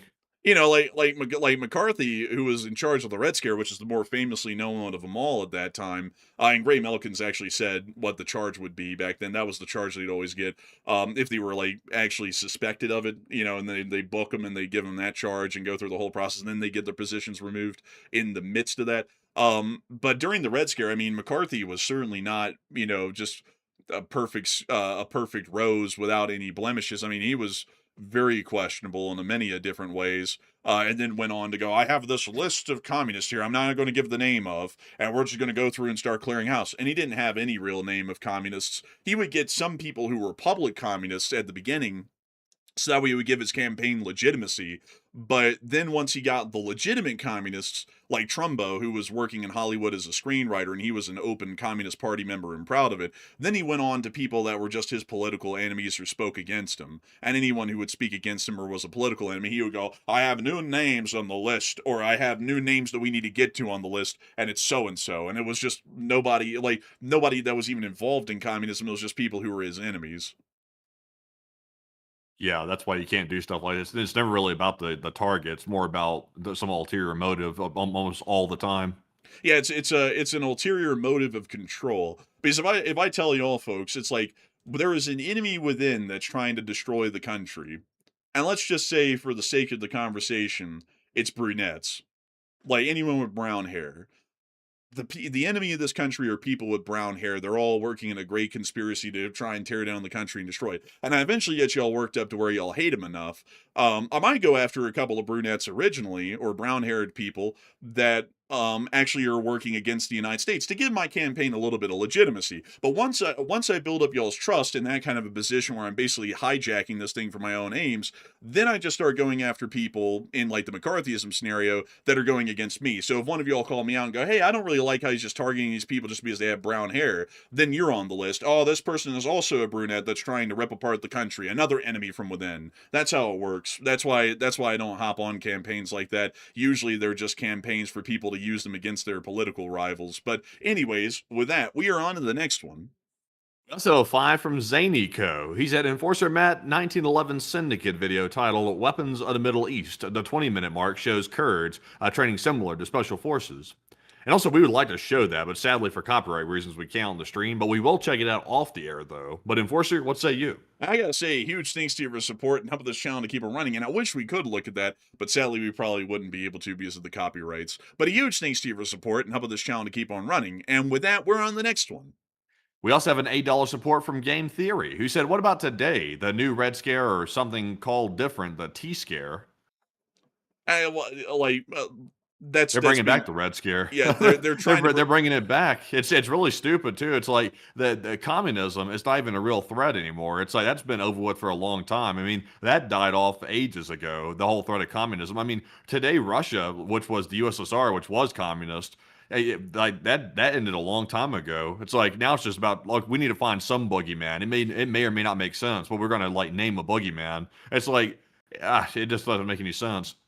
This one these days that's being attempted is absolutely stupid because back when the Red Scare was done by McCarthy, Senator McCarthy, there was a legitimate public fear of communism in the United States. So all McCarthy did was take the general hatred that the public already had and their suspicion of people who may be communists, and he used that as a weapon to try and suppress anyone who was a political rival or a rival to basically his reign of terror at that point. The current attempt right now by the president, where he's largely just saying there's like communist subversion going on, it's literally trying to like bring this whole Red Scare thing up to the surface, like another round of McCarthyism, without there even being a prevalent sort of a suspicion in the public or a fear of communists. Like most people in America look at communists as a joke these days. They're not even looked as a threat anymore, and there isn't a successful communist country to speak of out there. China is a communist country in name only, and everybody in America knows that. It's just an authoritarian capitalist dictatorship at this point. The only thing that's communist is the name of the country. So, like the whole thing that's being tried these days is basically just trying to find some way to maybe start working towards those drumhead trials that they had back in the day, but there isn't any public pandemonium to feed it, though, so it's trying to stand on stilts that it doesn't even have or very shaky foundations. So a big thanks to you for support and helping this channel to keep it running. I hope that does address that well, and with that, we're on the next one. We also have a 7 from Joe Hobo, and Joe said, fun fact, Australian currency, aka Aussie bucks, are printed upside down so it'll look normal to the local population. That's a funny one right there. Man, I love how people always joke about everything in Australia is upside down. I wonder if the land of Australia is truly upside down. I've never been there. Does the blood always pool to their brain, or do they have like a special circulatory system where it actually spreads the blood evenly throughout them? And if they come to America, do they have circulatory issues if they come here? Those are the questions we really should be answering. But a huge thanks to you for the support and helping this channel to keep on running. I hope that does address that incredibly well. And with that, we're on the next one. Also, I see everybody in here talking about communism and stuff. You know what's fascinating is they're making a big deal talking about communism is bad, which in my personal opinion, I think it is bad. It never has worked and never will. But the U.S. government is doing more stuff that would be considered, borderline communist socialist than anything that they're talking about. It's like they keep taking large stakes in private companies as the government. That's like, that could be argued to be socialism. Like that's not exactly an element of capitalism, to say the least. That's not normal in a capitalist society. Also, like the home prices have gotten so expensive, you really can't buy a home if you don't already previously own one and you've built equity in it. So you're forced to rent. Basically, we've gone into a society full of renters where you rent pretty much everything, including your car, like leasing cars, leasing your apartment, sometimes leasing houses in some cases. So, I mean, for them to be making such a huge deal about how evil it is, it seems like they sure are ushering it in pretty quick for them to be talking about how bad it is. Yeah, But moving on to our next. yeah, also though, I was wanting to add a couple of more like those state-run gas stations at this point. What is it, Freedom Gas or something like that, where they like give cheaper gas than anyone else can give from the Strategic Petroleum Reserve or something. It's like that's literally communism. That's the control of national resources at the level of the state. At a centralized level, it's like we're slowly irking air in America towards a centrally planned economy, nearly with quasi-capitalist elements. It's like I don't really see a lot that's being done right now in the U.S. economy. To me, that seems like it's actually trying to pursue some spirit of capitalism. If anything, most of the actions look like they're borderline socialist, if not working towards a communist framework. At least to me. Yeah. But And not to mention too, the surveillance is being installed all over the place, all the cameras, like that's what China does. They're communist. And that's what they do all the time. Surveillance is a key aspect of a communist society. They want to monitor everybody so that way they can put down dissent.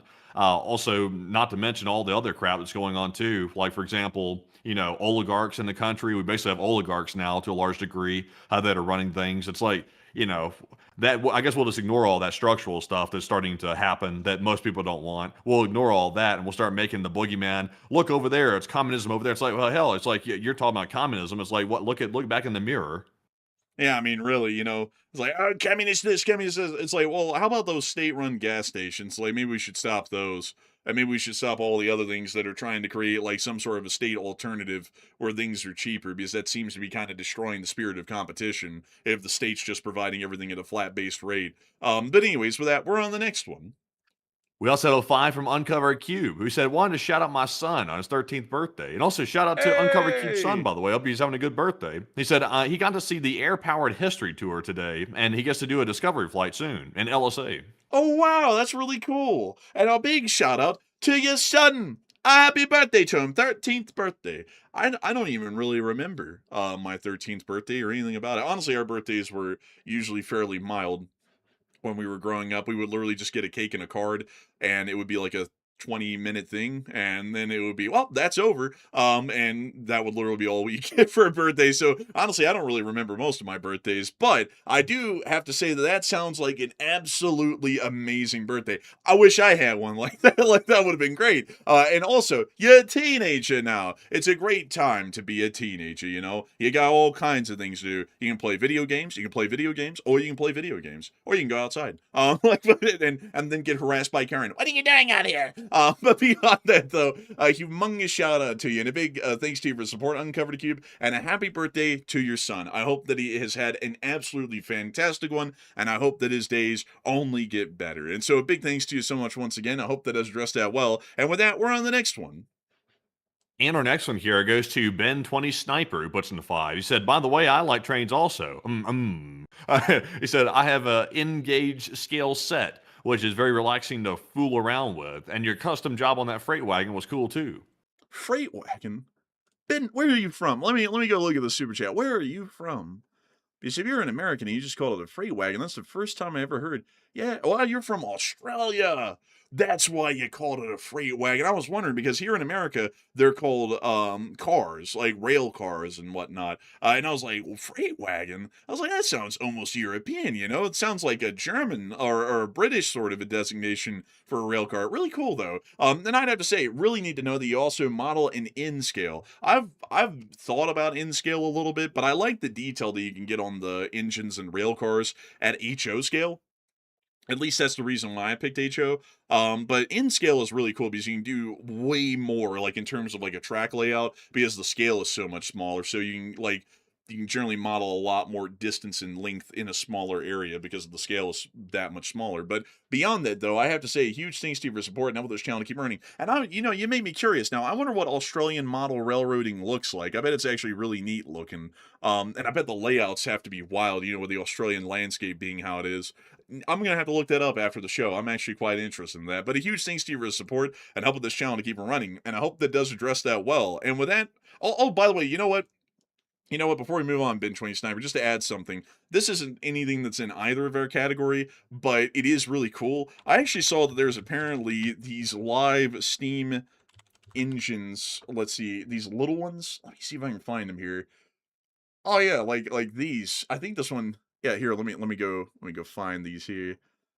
Like, I think these are actually pretty neat. Like, I saw one, I was like, whoa, no way. So they work just like the real deal, like the big ones, but they're little live steam engines, and they run them on, like, tiny railroad tracks, and the little steam engines run just like the big ones. Like, these people machine these by hand, or they buy kits to build them, and over the course of years, they'll slowly put one together, and it runs just like a real steam engine. Like, the boiler works the same, a lot of them are coal-fired, it has all of the same mechanics, like a blower and the cylinder cocks that work. Everything's working on them just like the real one. And I was like, wow, that's really neat. Like, apparently it's a very expensive thing to do, by the way, folks. I think one of these, like one that size, would probably like 30 grand brand new if you got one like pre-assembled. Because these things require like specific machining and boiler making and all that kind of stuff. And the expertise, I think, is what's the more expensive side of that. But those things are so cool. Like, I watched a video of one of these today. I just kind of like heard about them. I know I had heard about these years ago, but I never really looked into them. And I was like, oh my God, wow. Like, that's so cool. And apparently Walt Disney had one of these in his backyard. And he like played around with it a lot in California. And that's also why all of the Disney worlds have the steam engines that run around them in the loop, is because when he built Disneyland, he wanted his own little railroad to run. So he bought a couple of old narrow gauge steam engines from Mexico, had them shipped up to California, and then built a theme park inside of it, so that way he could cover the cost of running his little railroad whenever he wanted to. And then it would also run every day as a part of the theme park. Kind of a cool side note there. But anyways, a huge thanks to you for support. I hope that's also a neat little add-in of like the extreme of the model railway hobby, because that's about, I think, the craziest it can get. But a humongous thanks to you so much once again, and we're on to the next one. And our next one goes to Zero Revolto, puts in a 5. So he said that there's an extensive amount of fires across the U.S., particularly in the West. And do you find this suspicious? And I somewhat do, and appreciate you guys so much. And I'll say that fire that's happening up there near Spokane right now, I think that's approaching Fairchild Air Force Base, I think. They might have issued an evacuation nearby somewhere to that area. So sadly, like it seems like when stuff like that happens, it's concerted. It's kind of hard to tell, though. I mean, there's certainly arsons that take place, but it's just kind of hard to say, like on a case-by-case basis, or like as a whole, if it is something orchestrated. But I will say the fires are bad this year. But this is our first year being in the West, so it's our first year really noticing it. I would say it probably isn't anything that's too suspicious, because kind of the sad fact is that it's really one of the hottest years ever seen on record here in the United States, especially in most of the areas where these wildfires are going on. So it's creating extremely dry conditions where fires can start quite literally over nothing. Like if you were smoking a cigarette in Oregon right now, or in Utah, and you didn't even flick the ashes into the grass, one ash just flew off in the wind, like a breeze came by and one ash flew off and touched a grass somewhere like several hundred feet away, that would start a fire right now in like the weather conditions that are here in Utah. And I think that's the same in most of these states out here. So I wouldn't really say it's like some sort of a grander arson campaign. Some of them probably definitely are arson. Like you can never rule that out. There's always an arson going on these days, but probably a lot of them are more so just incidental fires that are just breaking out of the blue, to be honest, just because of the extremely hot weather. So big thanks to your support, and help this channel to keep running, and I hope that does address that well. And with that, we're on the next one. Also, Santa Fe Railroad said IMHO, Enforcer Matt. What does that mean, by the way, IMHO? In my honest opinion. Oh, in my honest opinion. Okay, I wasn't familiar with that one. I know most acronyms these days because I do a lot of texting, but I hadn't heard of IMHO. They said, shouldn't you hate wine, not trains? I mean, I don't drink alcohol really of any sort, so I don't, also someone's gonna be like, he's a Mormon. I'm not a Mormon, but I don't drink a lot of alcohol. In fact, I don't drink really any alcohol for that matter. It gives me a headache, and also I don't really like. I just don't like that stuff. Anything that alters the mental state, I just don't like it too much. I like to be completely clear and free, like the straightforward news is supposed to be. Man, bro, made the sales pitch in the middle of that. Man, I don't really like to drink. I don't really like to drink, but it's a free country, and the drinks should flow free, just like the ships through the strait. Man, that's like, man, it's like a great transition, bro. That's like a politician level transition. It's like that guy in Australia. He said, you know, I mean, everybody's entitled to their sexual proclivities, but I won't spend a damn minute on it because in the outback they're chewing them up and twisting them up in the swamp. Man, listen, I don't really care about people's sexual proclivities. Let a thousand blossoms bloom. But I ain't gonna spend another minute on it because someone's been eaten alive by a crocodile in the outback. Like, bro, he went off. So we just want to ask you, sir, do you have any type of Lebanese heritage? Oh, don't say that. I've punched blokes in the mouth for saying things like that. Don't you say that. You're pissing me off. Right, he did a snap change of his facial expression once the word Lebanese was said. He was smiling like a cartoon character before that. As soon as Lebanese said, his face instantly went, like, it wasn't even a slow transition to it was instantaneous rage. Oh, don't say that! I punched blokes in the face for saying that! It's like, what's wrong with being Lebanese, though? Man, I'll tell you, the dude's wilding out over there. Really, like, honestly, he ain't beating the allegations either. He's getting that mad about being having some allegations about having some Lebanese heritage. It's like, you know, that's not exactly what you call a promising sign. Man, honestly, not, man. It's like it's seems like he's Lebanese, I believe, you know. But anyways, with that, a big thanks to you for support and help with this channel to keep it running, Zara Revolta. And with that, we're on the next one. We also have a five from Your Barme, who said the president can't force a defense company to provide missile info, duh. But he controls the exports, though. Like, I think that's part you're missing. There's a thing called, I think it's like the Weapons Export Act or something like that, or Weapons Control Act or something. Like, that's the reason why you can't take a firearm out of the country and take it overseas and, like, you know, do something with it. You can't do that. It violates the act. I mean, he controls that stuff. I mean, he has basically, like, the ultimate say on it.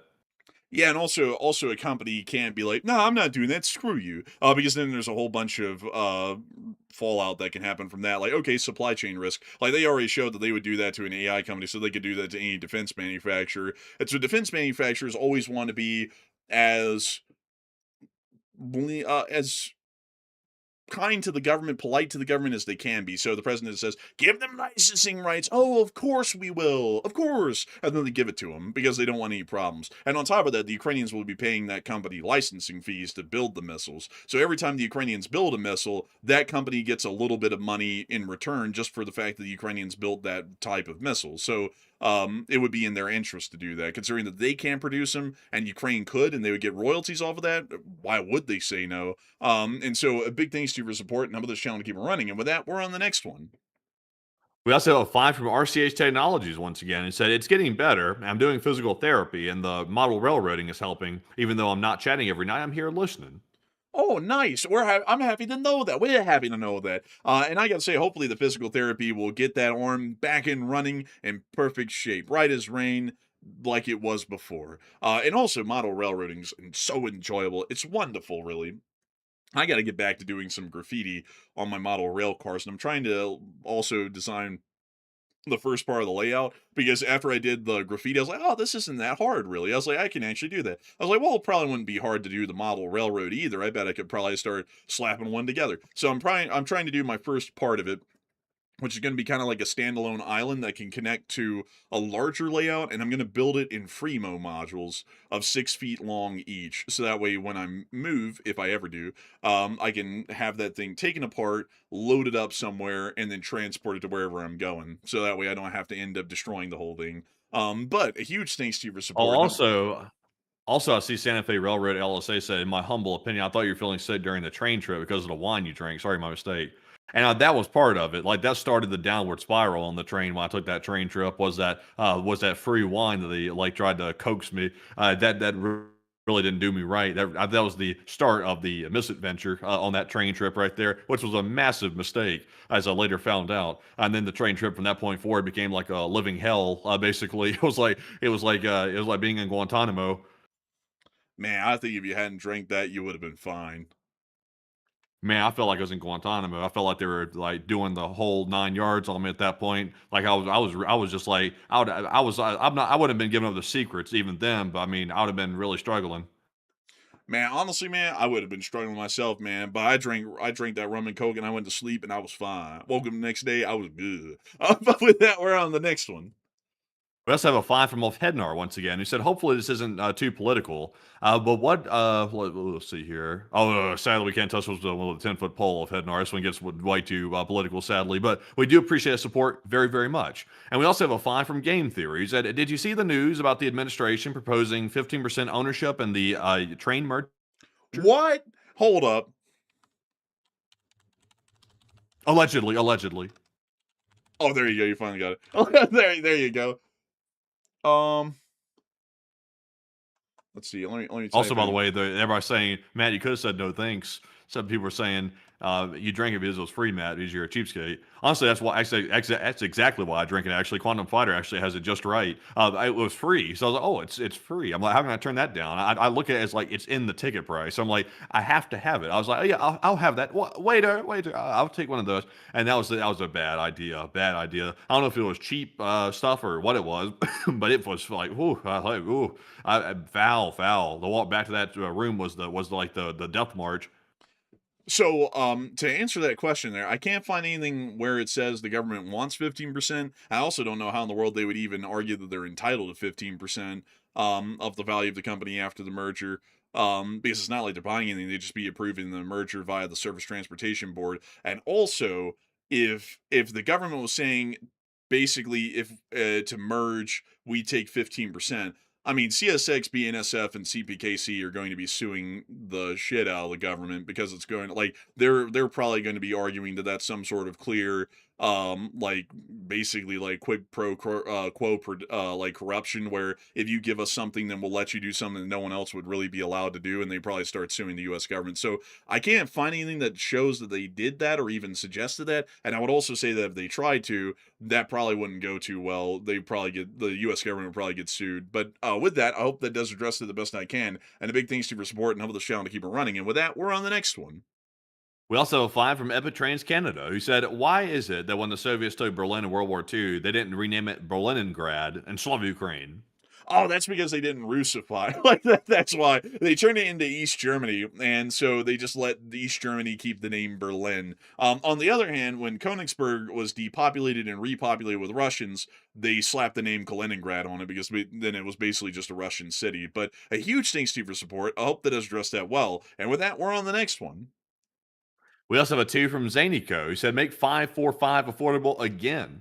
Honestly, it's gotten pretty expensive. I think it's like 50 cents or 40 cents a round or something. I remember a couple of years ago when 545 by 39 was like 30 cents or so, or 25 cents or something. It was around the price of 506 actually. Now it's rising. I think 506 isn't as cheap as it used to be either though. But a huge thanks to your support and help this channel to keep it running. I hope that does address that well. And with that, we're on the next one. We also have a 2 from I Am Just a Vibe, who said, the U.S. is acting like a joke right now. Just admit defeat and end this. And that's just not a good way to go, though. Like, we just can't do that. Like, yeah, I mean, that would be the easy way to handle it, but it'd also screw us over the worst, too.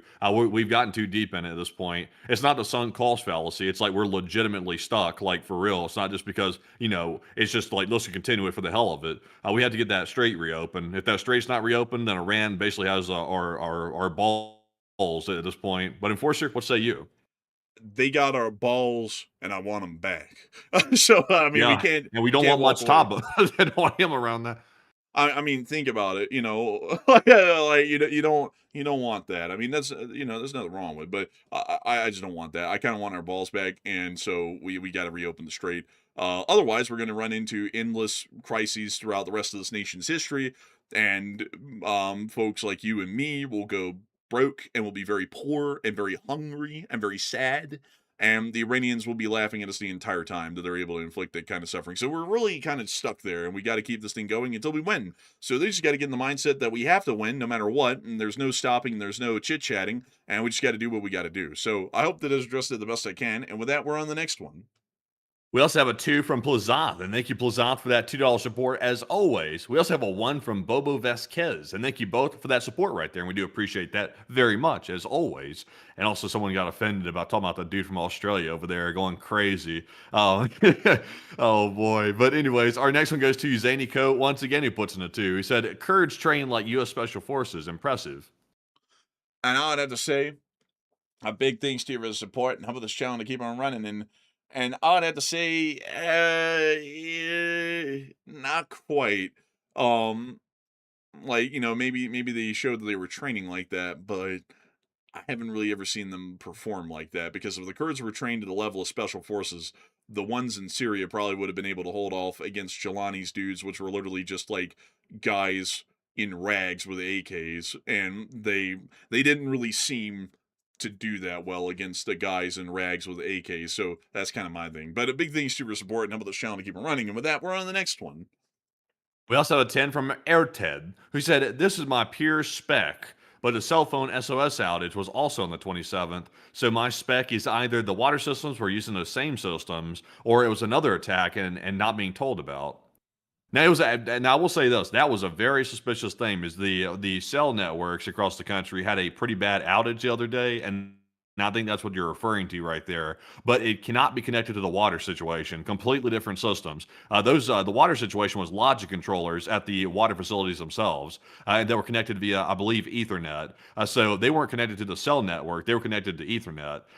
The cell network, that's a whole different thing. It sounds like maybe the servers were attacked or something, possibly, but I don't think they confirmed that. But it was a very widespread outage across multiple different cell providers. And I would have to say I don't know enough about it, so I would generally have to agree with Matthew, because I would rather otherwise declare ignorance on this. But a big thanks to you for support and helping the channel to keep it running. And with that, we're on the next one. We also have a 2 from Saint Sir Nicholas, who said, The water must flow equal Dune, but Uno reverse. Take one from the chat. And we will take one from the chat. So Matthew, what do we got? And the one from the chat's going to go to Wee Little Turtles, who said, Do you think Russia will help Iran while we play Let's Make a Deal? Oh yeah, definitely. That's without a shadow of a doubt. The answer to that is yes. So a big thanks to your support and helping this channel to keep running, and I hope that does address that well. And I also just saw the Bearded say, I didn't know having programs for people with socialists. I thought it was to help people that are disabled and retired, but what do I know?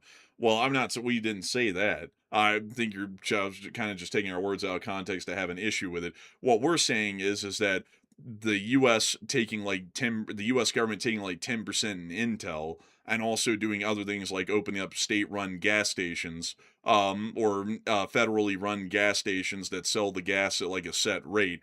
Those things are very much socialist or getting on into communist centrally planned economic tendencies.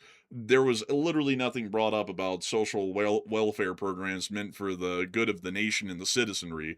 So I think you kind of just took what we said there and just kind of interpret it however you wanted, because we didn't even get close to saying that social welfare programs like Social Security and whatnot were socialist or communist. But anyways, with that, we're on the next one. And our next one here goes to Butchie07, who puts in a £5 support right there. And thank you very much, Butchie, for the £5 support, and put in the super sticker of the Doge right there, fixing somebody up. Look at that thing. It's really going at the 1-2. That's they call that the 1-2. But thank you very much, Butchie. And Enforcer, what say you? And a big thanks to you for your support, Butchie, and helping this channel to keep it running, because if it wasn't for folks like you, we wouldn't be able to make this channel possible, and we wouldn't be able to keep this thing running. And so a huge thanks to you so much once again. I hope that does address that well. And with that, we're on the next one. And also, by the way, the Bearded said that wasn't directed at you, by the way. I was thinking that when you were saying, I was like, I would wonder if that was even directed at you, because it didn't seem like it correlated. Well, I thought it was, because I was sitting there thinking, I was like, well, I didn't say that. Because, by the way, folks, if anyone just says a standalone statement in the chat, usually it's directed at us. So whenever I see someone do that and they're not adding someone else, I'm like, well, why in the world would you say that? I was like, I didn't say that at all. I mean, we've been in support of that kind of stuff before, but I'm very sorry about that, the Bearded. I must have taken that out of context, because I looked at it, I was like, oh, what in the world? I thought it was directed at us. But a big thanks to you for clarifying that, and very sorry about the misunderstanding. With that, we're on the next one. We also have a 5 from Kyle Padell, who said put in a 5 and said, "Love the show, enforcers," and hello from Oklahoma. And a big hello to Oklahoma. And I hope you're doing well down there, Kyle Bedell in Oklahoma. I hope it's nice and good down there. I've heard that it's hot as hell down there like it is up here. So hopefully y'all are staying cool in Oklahoma. But a big thanks to your support and helping this channel to keep on running. And with that, we're on the next one. We also have a 4 from Joe Hobo, who said, "I see that you know your judo well." Good one. Hey, get your hands off my weenus. There's a bloke who touched me on the weenus, people. Oh, and you, sir, are you ready to receive? Man, like, that guy was crazy, man. Crazy, I tell you. But a huge thanks to you for the support and helping this channel to keep on running. And with that, we're on the next one. And also, the Bearded put in a $5 super chat, and thank you very much to Bearded for that 5. You didn't have to put that in, by the way, but we do Oh, appreciate no. that. He said, "That wasn't directed at you, Enforcer. It was someone else making it sound like it was socialistic. No worries, and have a coffee." Oh, and I think you for support. The reason why I thought you were directing that at me is I was like, maybe you took it that way. I was like, no, that's not at all what we meant. Like and I was like, oh, that's not at all what we I was like, don't make it sound like we're like, because I thought you were directed that at me and what I was saying earlier about, there's like a lot of socialistic and communist sort of tendencies being conducted by the government these days. Like, no, we don't mean that. I think that things like Social Security are an important social function. And instead of people nowadays trying to say that those things are communist and just delete them and get rid of them because what good is it to help people? It's like, well, I think that there is a duty for the nation to take care of its people. And I think that Social Security and other things like that are very important. So when I thought you were directed that at me, I was like, no. I was like, it did not mean that at all. I think those are important functions. We just need to figure out how to actually make them work because there's some issues with them these days. But a huge thanks to your support. You didn't have to throw it in, by the way. And my apologies for misunderstanding that you weren't directing that at us. It was apparently a discussion with someone else. But a big thanks to your support and helping this channel to keep it running. And with that, we're on the next one. Also, I think it's absurd that people put like generalized labels on stuff. Like, for example, the Social Security program or stuff like Medicare or Medicaid and stuff like that. It's like, I mean, technically, yes, it's socialist. I mean, if you look at it that way, but it's like, what's the point of calling it socialist? That way we can try to add like some nasty connotation to it to make it sound like it's evil. It's like it's helping people at the end of the day, and it's like if someone finds themselves in that position where they need the help from that program, I bet they won't be complaining about it quite like they're complaining about it right now. Everybody loves to balk at stuff till they end up needing it, and then all of a sudden they're like, "Oh, this is great." It's like, well, that's the point. Like, it's basically like a social insurance policy. So that way, if you end up in a bad spot, you're okay. I mean, I don't understand why people don't like that stuff. Yeah, I would say, folks, to a degree, um, those sorts of things have socialist leanings to them because a lot of the stuff like food stamps and also let's see, Social Security, those are created under FDR, who's considered an American or a democratic socialist, as they call it in the modern day for their technical description. But while it has socialist tendencies to it and it was brought about in that period, I think that it's good, because I think that in a nation of plenty, there shouldn't be people who are going hungry to the point that they're starving to death. So I would say that food stamps are a necessity. And some people say, oh, well, there's abuse. And sure, there's abuse of everything. I mean, there's people who also try and underreport their taxes. So should we try and raise taxes on everybody just to punish the people who aren't? It's like, should we take that Oh much on yeah. everything? I'd say no. There's important social benefits that are had by these government programs, and they help to take care of our fellow citizens. Yeah, if we can bail out multi-billion-dollar corporations when they find themselves in a bad spot, it seems like we could bail out, like the whatever percentage of Americans that find themselves in a bad spot because life just hit them hard, or life took a bad turn or something like that. Occasionally, it's like it seems like we could do that for the people. It's like, I mean, what are we paying taxes for? It's like we don't want to see people in a modern civilized country like hitting a hard time, and then they end up on the street, and then they're destitute for life. It's like we don't want to see stuff like that. It's like, now there is a limit to it though. Like if people like intentionally find themselves on the street and then they never want to leave it, it's like, that's different. But if someone just happened to have some hard luck or something like that and they simply got in a bad time, it's like, I mean, who wouldn't want to help a person like that? Yeah, I mean, honestly, it's like, who wouldn't? And also other people, senior citizens who get to the end of to the later point of their lives, and they've worked to the bone, and they never were able to get a good paying job, and they hardly have anything in their account, and they may not have any family that can help them, that has the money to help them, or even take them in for some reason, and they need help. Why in the world should the elderly be subjected to such a grievous abandonment by the nation, because they weren't able to save enough money. The Social Security is a very important thing, in my opinion, in that regard as well, because it also protects the vulnerable in that way. And people always make an argument, and this is the argument that I see a lot. And I find it funny, folks. A lot of people who say that we shouldn't be fighting wars because we should be using the money over here simultaneously will also tell you that they want to get rid of Social Security and everything else because it's people leeching off the system.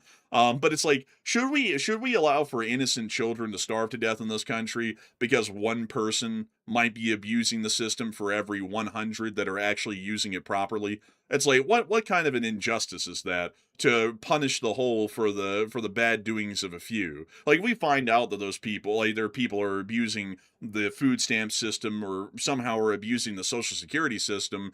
There are already actions in place by the letter of the law to punish those people for their abuse of the system if they're to be found. But outside of that, though, it's like these are important social functions. I don't really know how many people could say that they're not. It's like, haven't they seen people in this country who are starving, who are hungry, who are beat down and almost out of the game entirely, and have just almost given up, and they need some help? They need a helping hand. Most people wouldn't give a helping hand at all. Most people would scoff at them or spit at them and have no sympathy, and that means the only place they can turn to is the government, and those social functions provide that sort of a benefit. So I would say, in your regards to that conversation you were having in the chat, the bearded, I would completely agree with you. It's like, why in the world are people against those social programs? Those have a great deal of merit to them, and I think that they're quite compassionate and charitable and beneficial to the people. And so a big thanks to you for support, and also my apologies once again greatly for misunderstanding that you weren't talking to us, you were talking to someone else. Because that's my personal thoughts, and I was thinking when you were talking about me, I was like, don't you dare! I was like, don't you dare say I'm against that. I was like, I think those are good programs. But big thanks to you so much once again. And with that, we're on the next one. And our next one goes to Kyle Padell, who puts in a 5 and said, "Cup of snow." And thank you for the support and the big cup of snow. And a big thanks to you so much once again for support and helping this channel to keep running. And with that, we're on the next one. We also have a 5 from Daniel Kerber, who said that denial of access to the seas will cause increased cost worldwide, and otherwise every country that can charge tolls will, and Hormuz transit must be free. I agree. I completely agree. And that also is an important premise of it as well. We can't make this acceptable for other countries to try and do this around the world. And so a big thanks to you so much once again. I hope that has addressed that well. And with that, we're on the next one. And also, I see Mark Hooper said in the chat, I'm amazed by how many people give value to people by what they earn. It's really wild. Like that's a problem with our country today. I would say people have become way too materialistic. Like we look at people that have wealth, like those people have really made it. It's like, but if you listen to these people, if people like stop for a second, stop admiring these expensive cars, expensive houses, and everything else, and you just look at the person for who they are. I mean, most of the time, these people will admit to you if you ask them that they're miserable. They've never been more miserable in their life, and then they'll tell you it took them all that work and breaking their back and whatever to get to that point, to get all that stuff, the materialism, and then they're still empty as hell, and it didn't change anything. It's like, and then they start like backtracking. They start realizing, I think I misprioritized the wrong things. There's nothing wrong with getting that if you want it, but you don't want to make that your entire, being. And I think us as a society these days, we look at stuff like that and we see wealth is like an indicator of if somebody's a good person or successful or not. It's like, usually that is the worst indicator you can possibly use to determine that. Yeah, I would agree. I think also I think that it's such a shallow thing to say, "Oh, someone didn't make enough money, they must be stupid." It's like there was a lot of very smart people out there that just get bad breaks in life. It's like, should they be Albert Einstein, a genius, and he was not very wealthy at all. Yeah, it's like should these people be punished for the rest of their lives because somehow they just didn't get lucky to land in the money?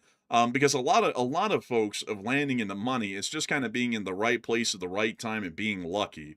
A lot of it isn't like a great business genius that a lot of people like to make it out to be. The truth of it is that usually most people, like the billionaires, they have to get lucky and be in the right place at the right time to ride the wave, and then they also have to be willing to basically screw everyone else around them over to be able to make it to where they were. It's like should we be saying that those are the only people who deserve the merits of whatever you could call that. I don't even really think it's labor in most cases. The merits of what they did, and everyone else who may have worked an honest and a hard-working life, and they didn't really make it far, that they're basically just screwed over. It's like, what does that say about us as a nation? And also, what does that say about us as countrymen? That we're not willing to Yeah. have, well, like, we're willing to have the pride in our nation, but we're not willing to have the compassion in our pride to help those who are not well off. Yeah, true. Also, by the way, I'm not sure if you've seen it before, but there was you know how Berkshire Hathaway, when both Charlie Munger was alive and also Warren Buffett is still alive. He still goes to those, I think. I think he does. But the Berkshire Hathaway has like a meeting every year. They have them set up there at like a table at the front. And all the investors are like standing out in the audience and stuff. Have you seen those? I think I have, yeah. Yeah, back when Charlie Munger was alive, who was like Warren Buffett's right hand man for a while, somebody in the audience asked him at one of these meetings, they're like, "Well, Charlie, why are you poorer than Warren? Like, what happened?" And he was like, "Well, I mean, why was Albert Einstein poorer than me?" It's like, you know, they were trying to make a point like maybe Charlie was dumb or something like that because he didn't have as much money as Warren. It's like, you know, it's like a good point. It's like a lot of that stuff, like even the billionaires will sometimes admit it, the humble ones, what there's very few of those that are honest. You know, they'll admit, well, it's like, you know, some of this is just luck. Like, you know, some of it's hard work, but you know, there's a lot of people that work hard. I mean, there's people that go to work at the mines every day. They work hard as hell, but they're not billionaires. It's like, you know, not hard work doesn't always make the most money most of the time. Sometimes it's pure luck. Yeah, I would have to say, folks, honestly, like even with our YouTube channel, it's like, I have to say that we have to recognize a position of fortune here, that this YouTube channel could have easily have failed as much as it did succeed. A lot of it had to do with they like before Matthew even came on, I just got lucky. Like the channel for some reason got in the algorithm and made a little rut for itself, and then Matthew joined on, and we grew that, but it could have easily have gone nowhere. It's like, we like much of many people who make it in anything. I would have to say, and I'll say this until the day that I die, this was a lot of luck involved in the YouTube channel working out. It easily could have not worked out. And that's what it is with a lot of these successful people. Not that we're as successful as any of these people that we're talking about. We're nowhere close, but it's like with a lot of these successful people out there, they just had to get lucky. And some people are as hardworking, a lot of people are as hardworking and as smart and cunning and genius as these people who made it into the billions, but they just didn't happen to be in the right place and lucky enough to be there to ride the wave to the top. And that's the only difference. And it's like, why in the world should those people who are working basically their souls away in these hard jobs, like in the steel mills and in the mines, and having to work sometimes these soul crushing office jobs where you just show up from 9 to 5 every day in a cubicle. Why in the world should it be that when they make it to the end of their lives, and because they were given bad breaks and they weren't able to get lucky like that, that if they don't have enough money, they're basically just told, well, screw you, buddy. You should have just gotten lucky and just let them live in abject poverty until they die. It's like, that's not right. Like on those ends, it's like Social Security and Medicaid and things like that. It makes a great deal of sense, because why should they be punished for just not getting lucky? Yeah, and capitalism doesn't have to be cruel. It's like, you know, a lot of people say, well, capitalism by nature is cruel. It's like, well, I guess if you take like a pure capitalist society, I guess it would be. But I mean, the US is far from that. We're far from a true capitalist society. We have major elements of socialism incorporated in our capitalist system. So it's like, you know, it's good to soften it up. Like it's not good to have too much of anything. Like even of like capitalism. Like you don't want to take that to the extreme, because it'll turn evil if you take even capitalism to the extreme. And you know, some systems just purely don't work, like communism. Like there's structural problems with that system that those clowns that came up with it didn't fully understand, and also the people that tend to like it and also take off with it usually turn out to be bastards that these leaders turn out to be for the most part. But anyways, though, I'm rabbit holing here on this one quite a bit. So moving on to our next super chat here. This one goes to none other than Waka Waka What. And also, sorry about that, Waka Waka. I did see your super chat just a second ago, and I almost missed it, but I will shout it out now. And sorry about the delay on it. Waka Waka said, shout out to Enforcer Daniel. He'd be a good little dude. And a big thanks to your support, Waka Waka What. And a big shout out to Enforcer Daniel. He is a good dude, and he's going to do great things. And so a big thanks to you for support and helping this channel to keep it running. I hope that does address that well. And with that, we're on the next one. We also have a $10 support from Game Theory, who said they started getting rid of Medicare, and then there was news reports about guy with no limbs being denied Medicare and food stamps, I think in Arizona, and was told he needed to meet work requirements. And also, I think if people truly understood, like the people that are like such big fans of like cutting these programs, and I get why they're saying. I mean, these programs are some of the biggest government spending that the U.S. government conducts every single year. They're massive expenditures. Like, there's no like sugarcoating that. These are some huge expenditures on Medicare, Medicaid, and stuff like that. These social programs. But if these people truly saw like what the actual consequence was of like cutting some of these programs, like for example, like some people's grandmothers not being able to afford medication and they end up dying because they couldn't get the medication. It's like I doubt most people that are in favor of like slashing those programs would see like the grandmother dying from not getting that medication and say, "Yeah, slash it anyway." It's like I doubt even like somewhat cruel people would even say that. I think they would even look at that and be like, "Well, seeing the consequences of it, maybe we shouldn't be that extreme." But a lot of people just blind themselves to the consequences of it. They don't really care to look any deeper because they really don't want to know what happens after you cut that program. They don't want to know, so that way they don't have any guilt about it. Not saying there's not stuff that could be fixed, but it's kind of blinding yourself to the negative side of cutting it. But Enforcer, what say you? A lot of the people who argue that Social Security should be cut, they're either completely detached from the reality of a lot of those people live through, or they are just sociopathic or psychopathic and they just don't really care. One way or the other. A very small percentage on the second one. The larger percentages is that people just haven't been around folks like that are in that sort of a position. But these social programs were created during the 1930s, and that was a time when people were literally sleeping in shacks. I'll pull them up here. Let me pull up a Hooverville. Let me show y'all one of these. People were living in these little shacks out in the middle of nowhere, the elderly and the people who were disabled and couldn't work, and people who just couldn't find work. And they would have to live in these little shacks they make of newspaper and raw timber and whatnot that they just found from wherever. And they'd fall asleep next to someone and they'd wake up the next morning in the middle of a cold winter and see that they had died in the night from frost or some other form of an affliction, or that they were just too sick to carry on. And when the Social Security and other forms of government safety nets were created, it was during a time like this when this sort of a fact of life was in front of everyone every day, that it really didn't matter how hardworking someone could be or anything. Well, the world was a cruel place then.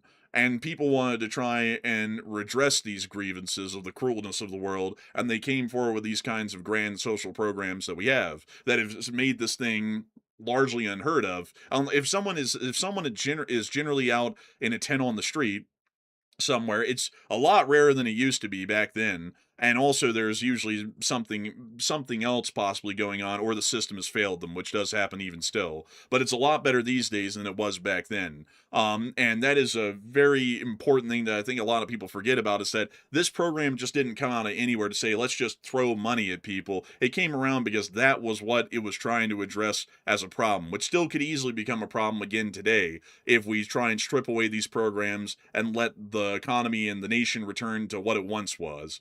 So I hope that does address it the best I can with an example of why that was even brought about. And a big thanks to you once again for support and helping this channel to keep it running. And with that, we're on the next one. We also have two from Brittany Coy. So, can you explain Operation Olympic Games impact? Let's see, Operation Olympic Games. I actually don't know that one off the top of my head. Let's see, Olympic Games. Let's see.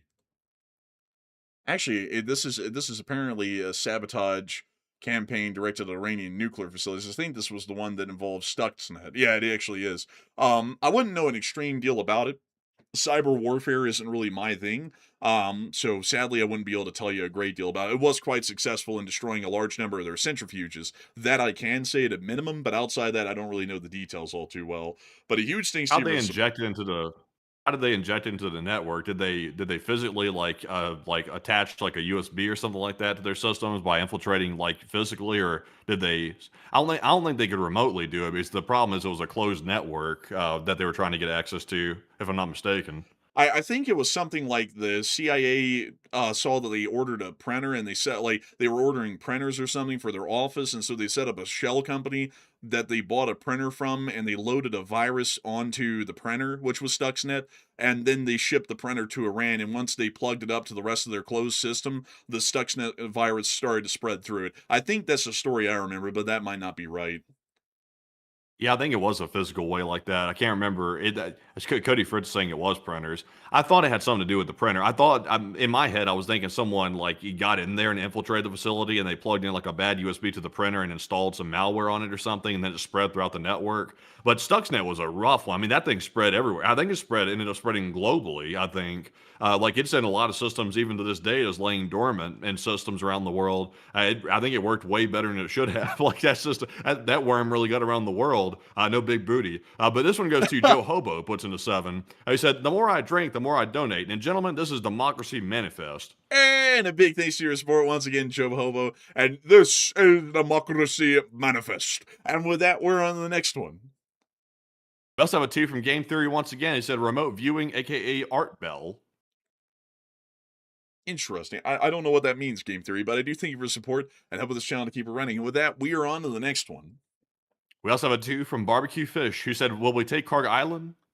Probably not for now. We'll also have to deal with the Ormuz first before I think we get to Karg or try to get to Karg. So big thanks to you so much once again for support. I hope that does address that well. And with that, we are on to the next one. And with that, folks, it's now time for our live chat questions and Morse code decoders. And tonight we had the whole roster of decoders. We had Paul, Kevin, Mason, Joni, Norm, Arabelle, Royal Flubness, Kush, Derek, Siren, Brian. And they said, the Morse code said, well, are they going to hit Iran or are they not? It seems like it's late. LT, LSA. And and that's the sound of money. Y'all got the den on the nail. That Morse code message literally became prophetic, man. I said, it looks a little late. Are they going to hit them or not? And then the message came out literally minutes after the Morse code played. Man, that's wild right there. And I got to say, a humongous shout out to Lee Springer Cinema Corps for getting that right time and time again, because it looks like y'all is still dead on the nail still. 1,620 days in. And so with that, we are on to the third to last question of the night. And also, Saint Sir Nicholas said, remote viewing is the magic to see without being there to see. I tried to do it during the Cold War. Oh. Yeah, it's that black magic, that sick shit. But yeah, it's honestly, they really like went berserk during that time period. Like they were trying all kinds of stuff, like satanic cult like stuff, and I mean they were going berserk. They thought that the Soviets like had come up with some like demonic methods or something like that for seeing into the future. So they were really losing their minds. The Cold War had even the CIA like losing their minds over stuff. But the next one here goes to none other from the live chat, in Hansen, who said maybe Iran evacuating bases is why the attack was called off. I would doubt it. I think it's more so the Saudi protests that we're seeing that got the U.S. to back off from the Saudi government, more so than it was anything Iran did. Because from what we've seen, the countries in the region, when the U.S. says they're about to do something crazy and they just get notified of it of like the last hour, they usually lose it because they know what's about to be coming, and also they feel infuriated that they're not informed of what's coming, considering it could affect them, whatever the fallout could be. So I hope that does address it the best I can. And with that, we're on the second to last question of the night. And this one goes to AF Kaplan. He said, Iran carried out a cyber attack on our water infrastructure, and could the U.S. retaliate in kind if the leadership endorsed it? We could, and generally the U.S. is always looking to conduct some form of cyber attacks on most of our adversaries, although we don't do it as much as they do, or we don't overtly do it as much as they do. We do conduct it from time to time. So I would say yes, we generally could, and I would say that probably be reciprocal at this point, so I would generally support it. So I hope that does address that the best I can, and with that, we are on to the final question of the night. And so who's the last person who put in the lucky last question of the night? And that viewer is Brittany, who said, there are mile-long lines of Iranians waiting to get gas all over Tehran, and do you think we are waiting for civilians to get out of the way? Not really. I think that's more so the greater grand strategy side of things, with the Saudis losing it or crashing out on the phone call today. That probably just got us to back off. I think that's more what it was.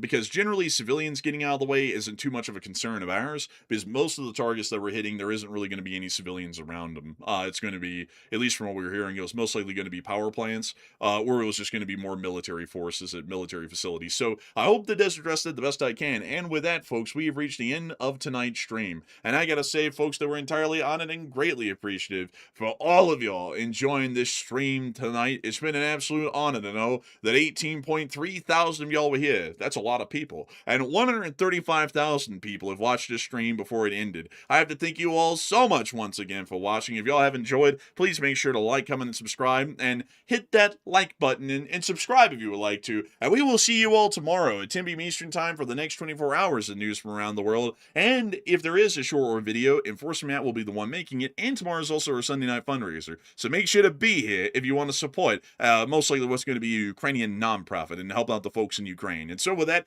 good night, good luck, take care, stay safe. Slava Ukraini, Ram Slava, long live the Lee Spring Army, and of course, long live the Republic.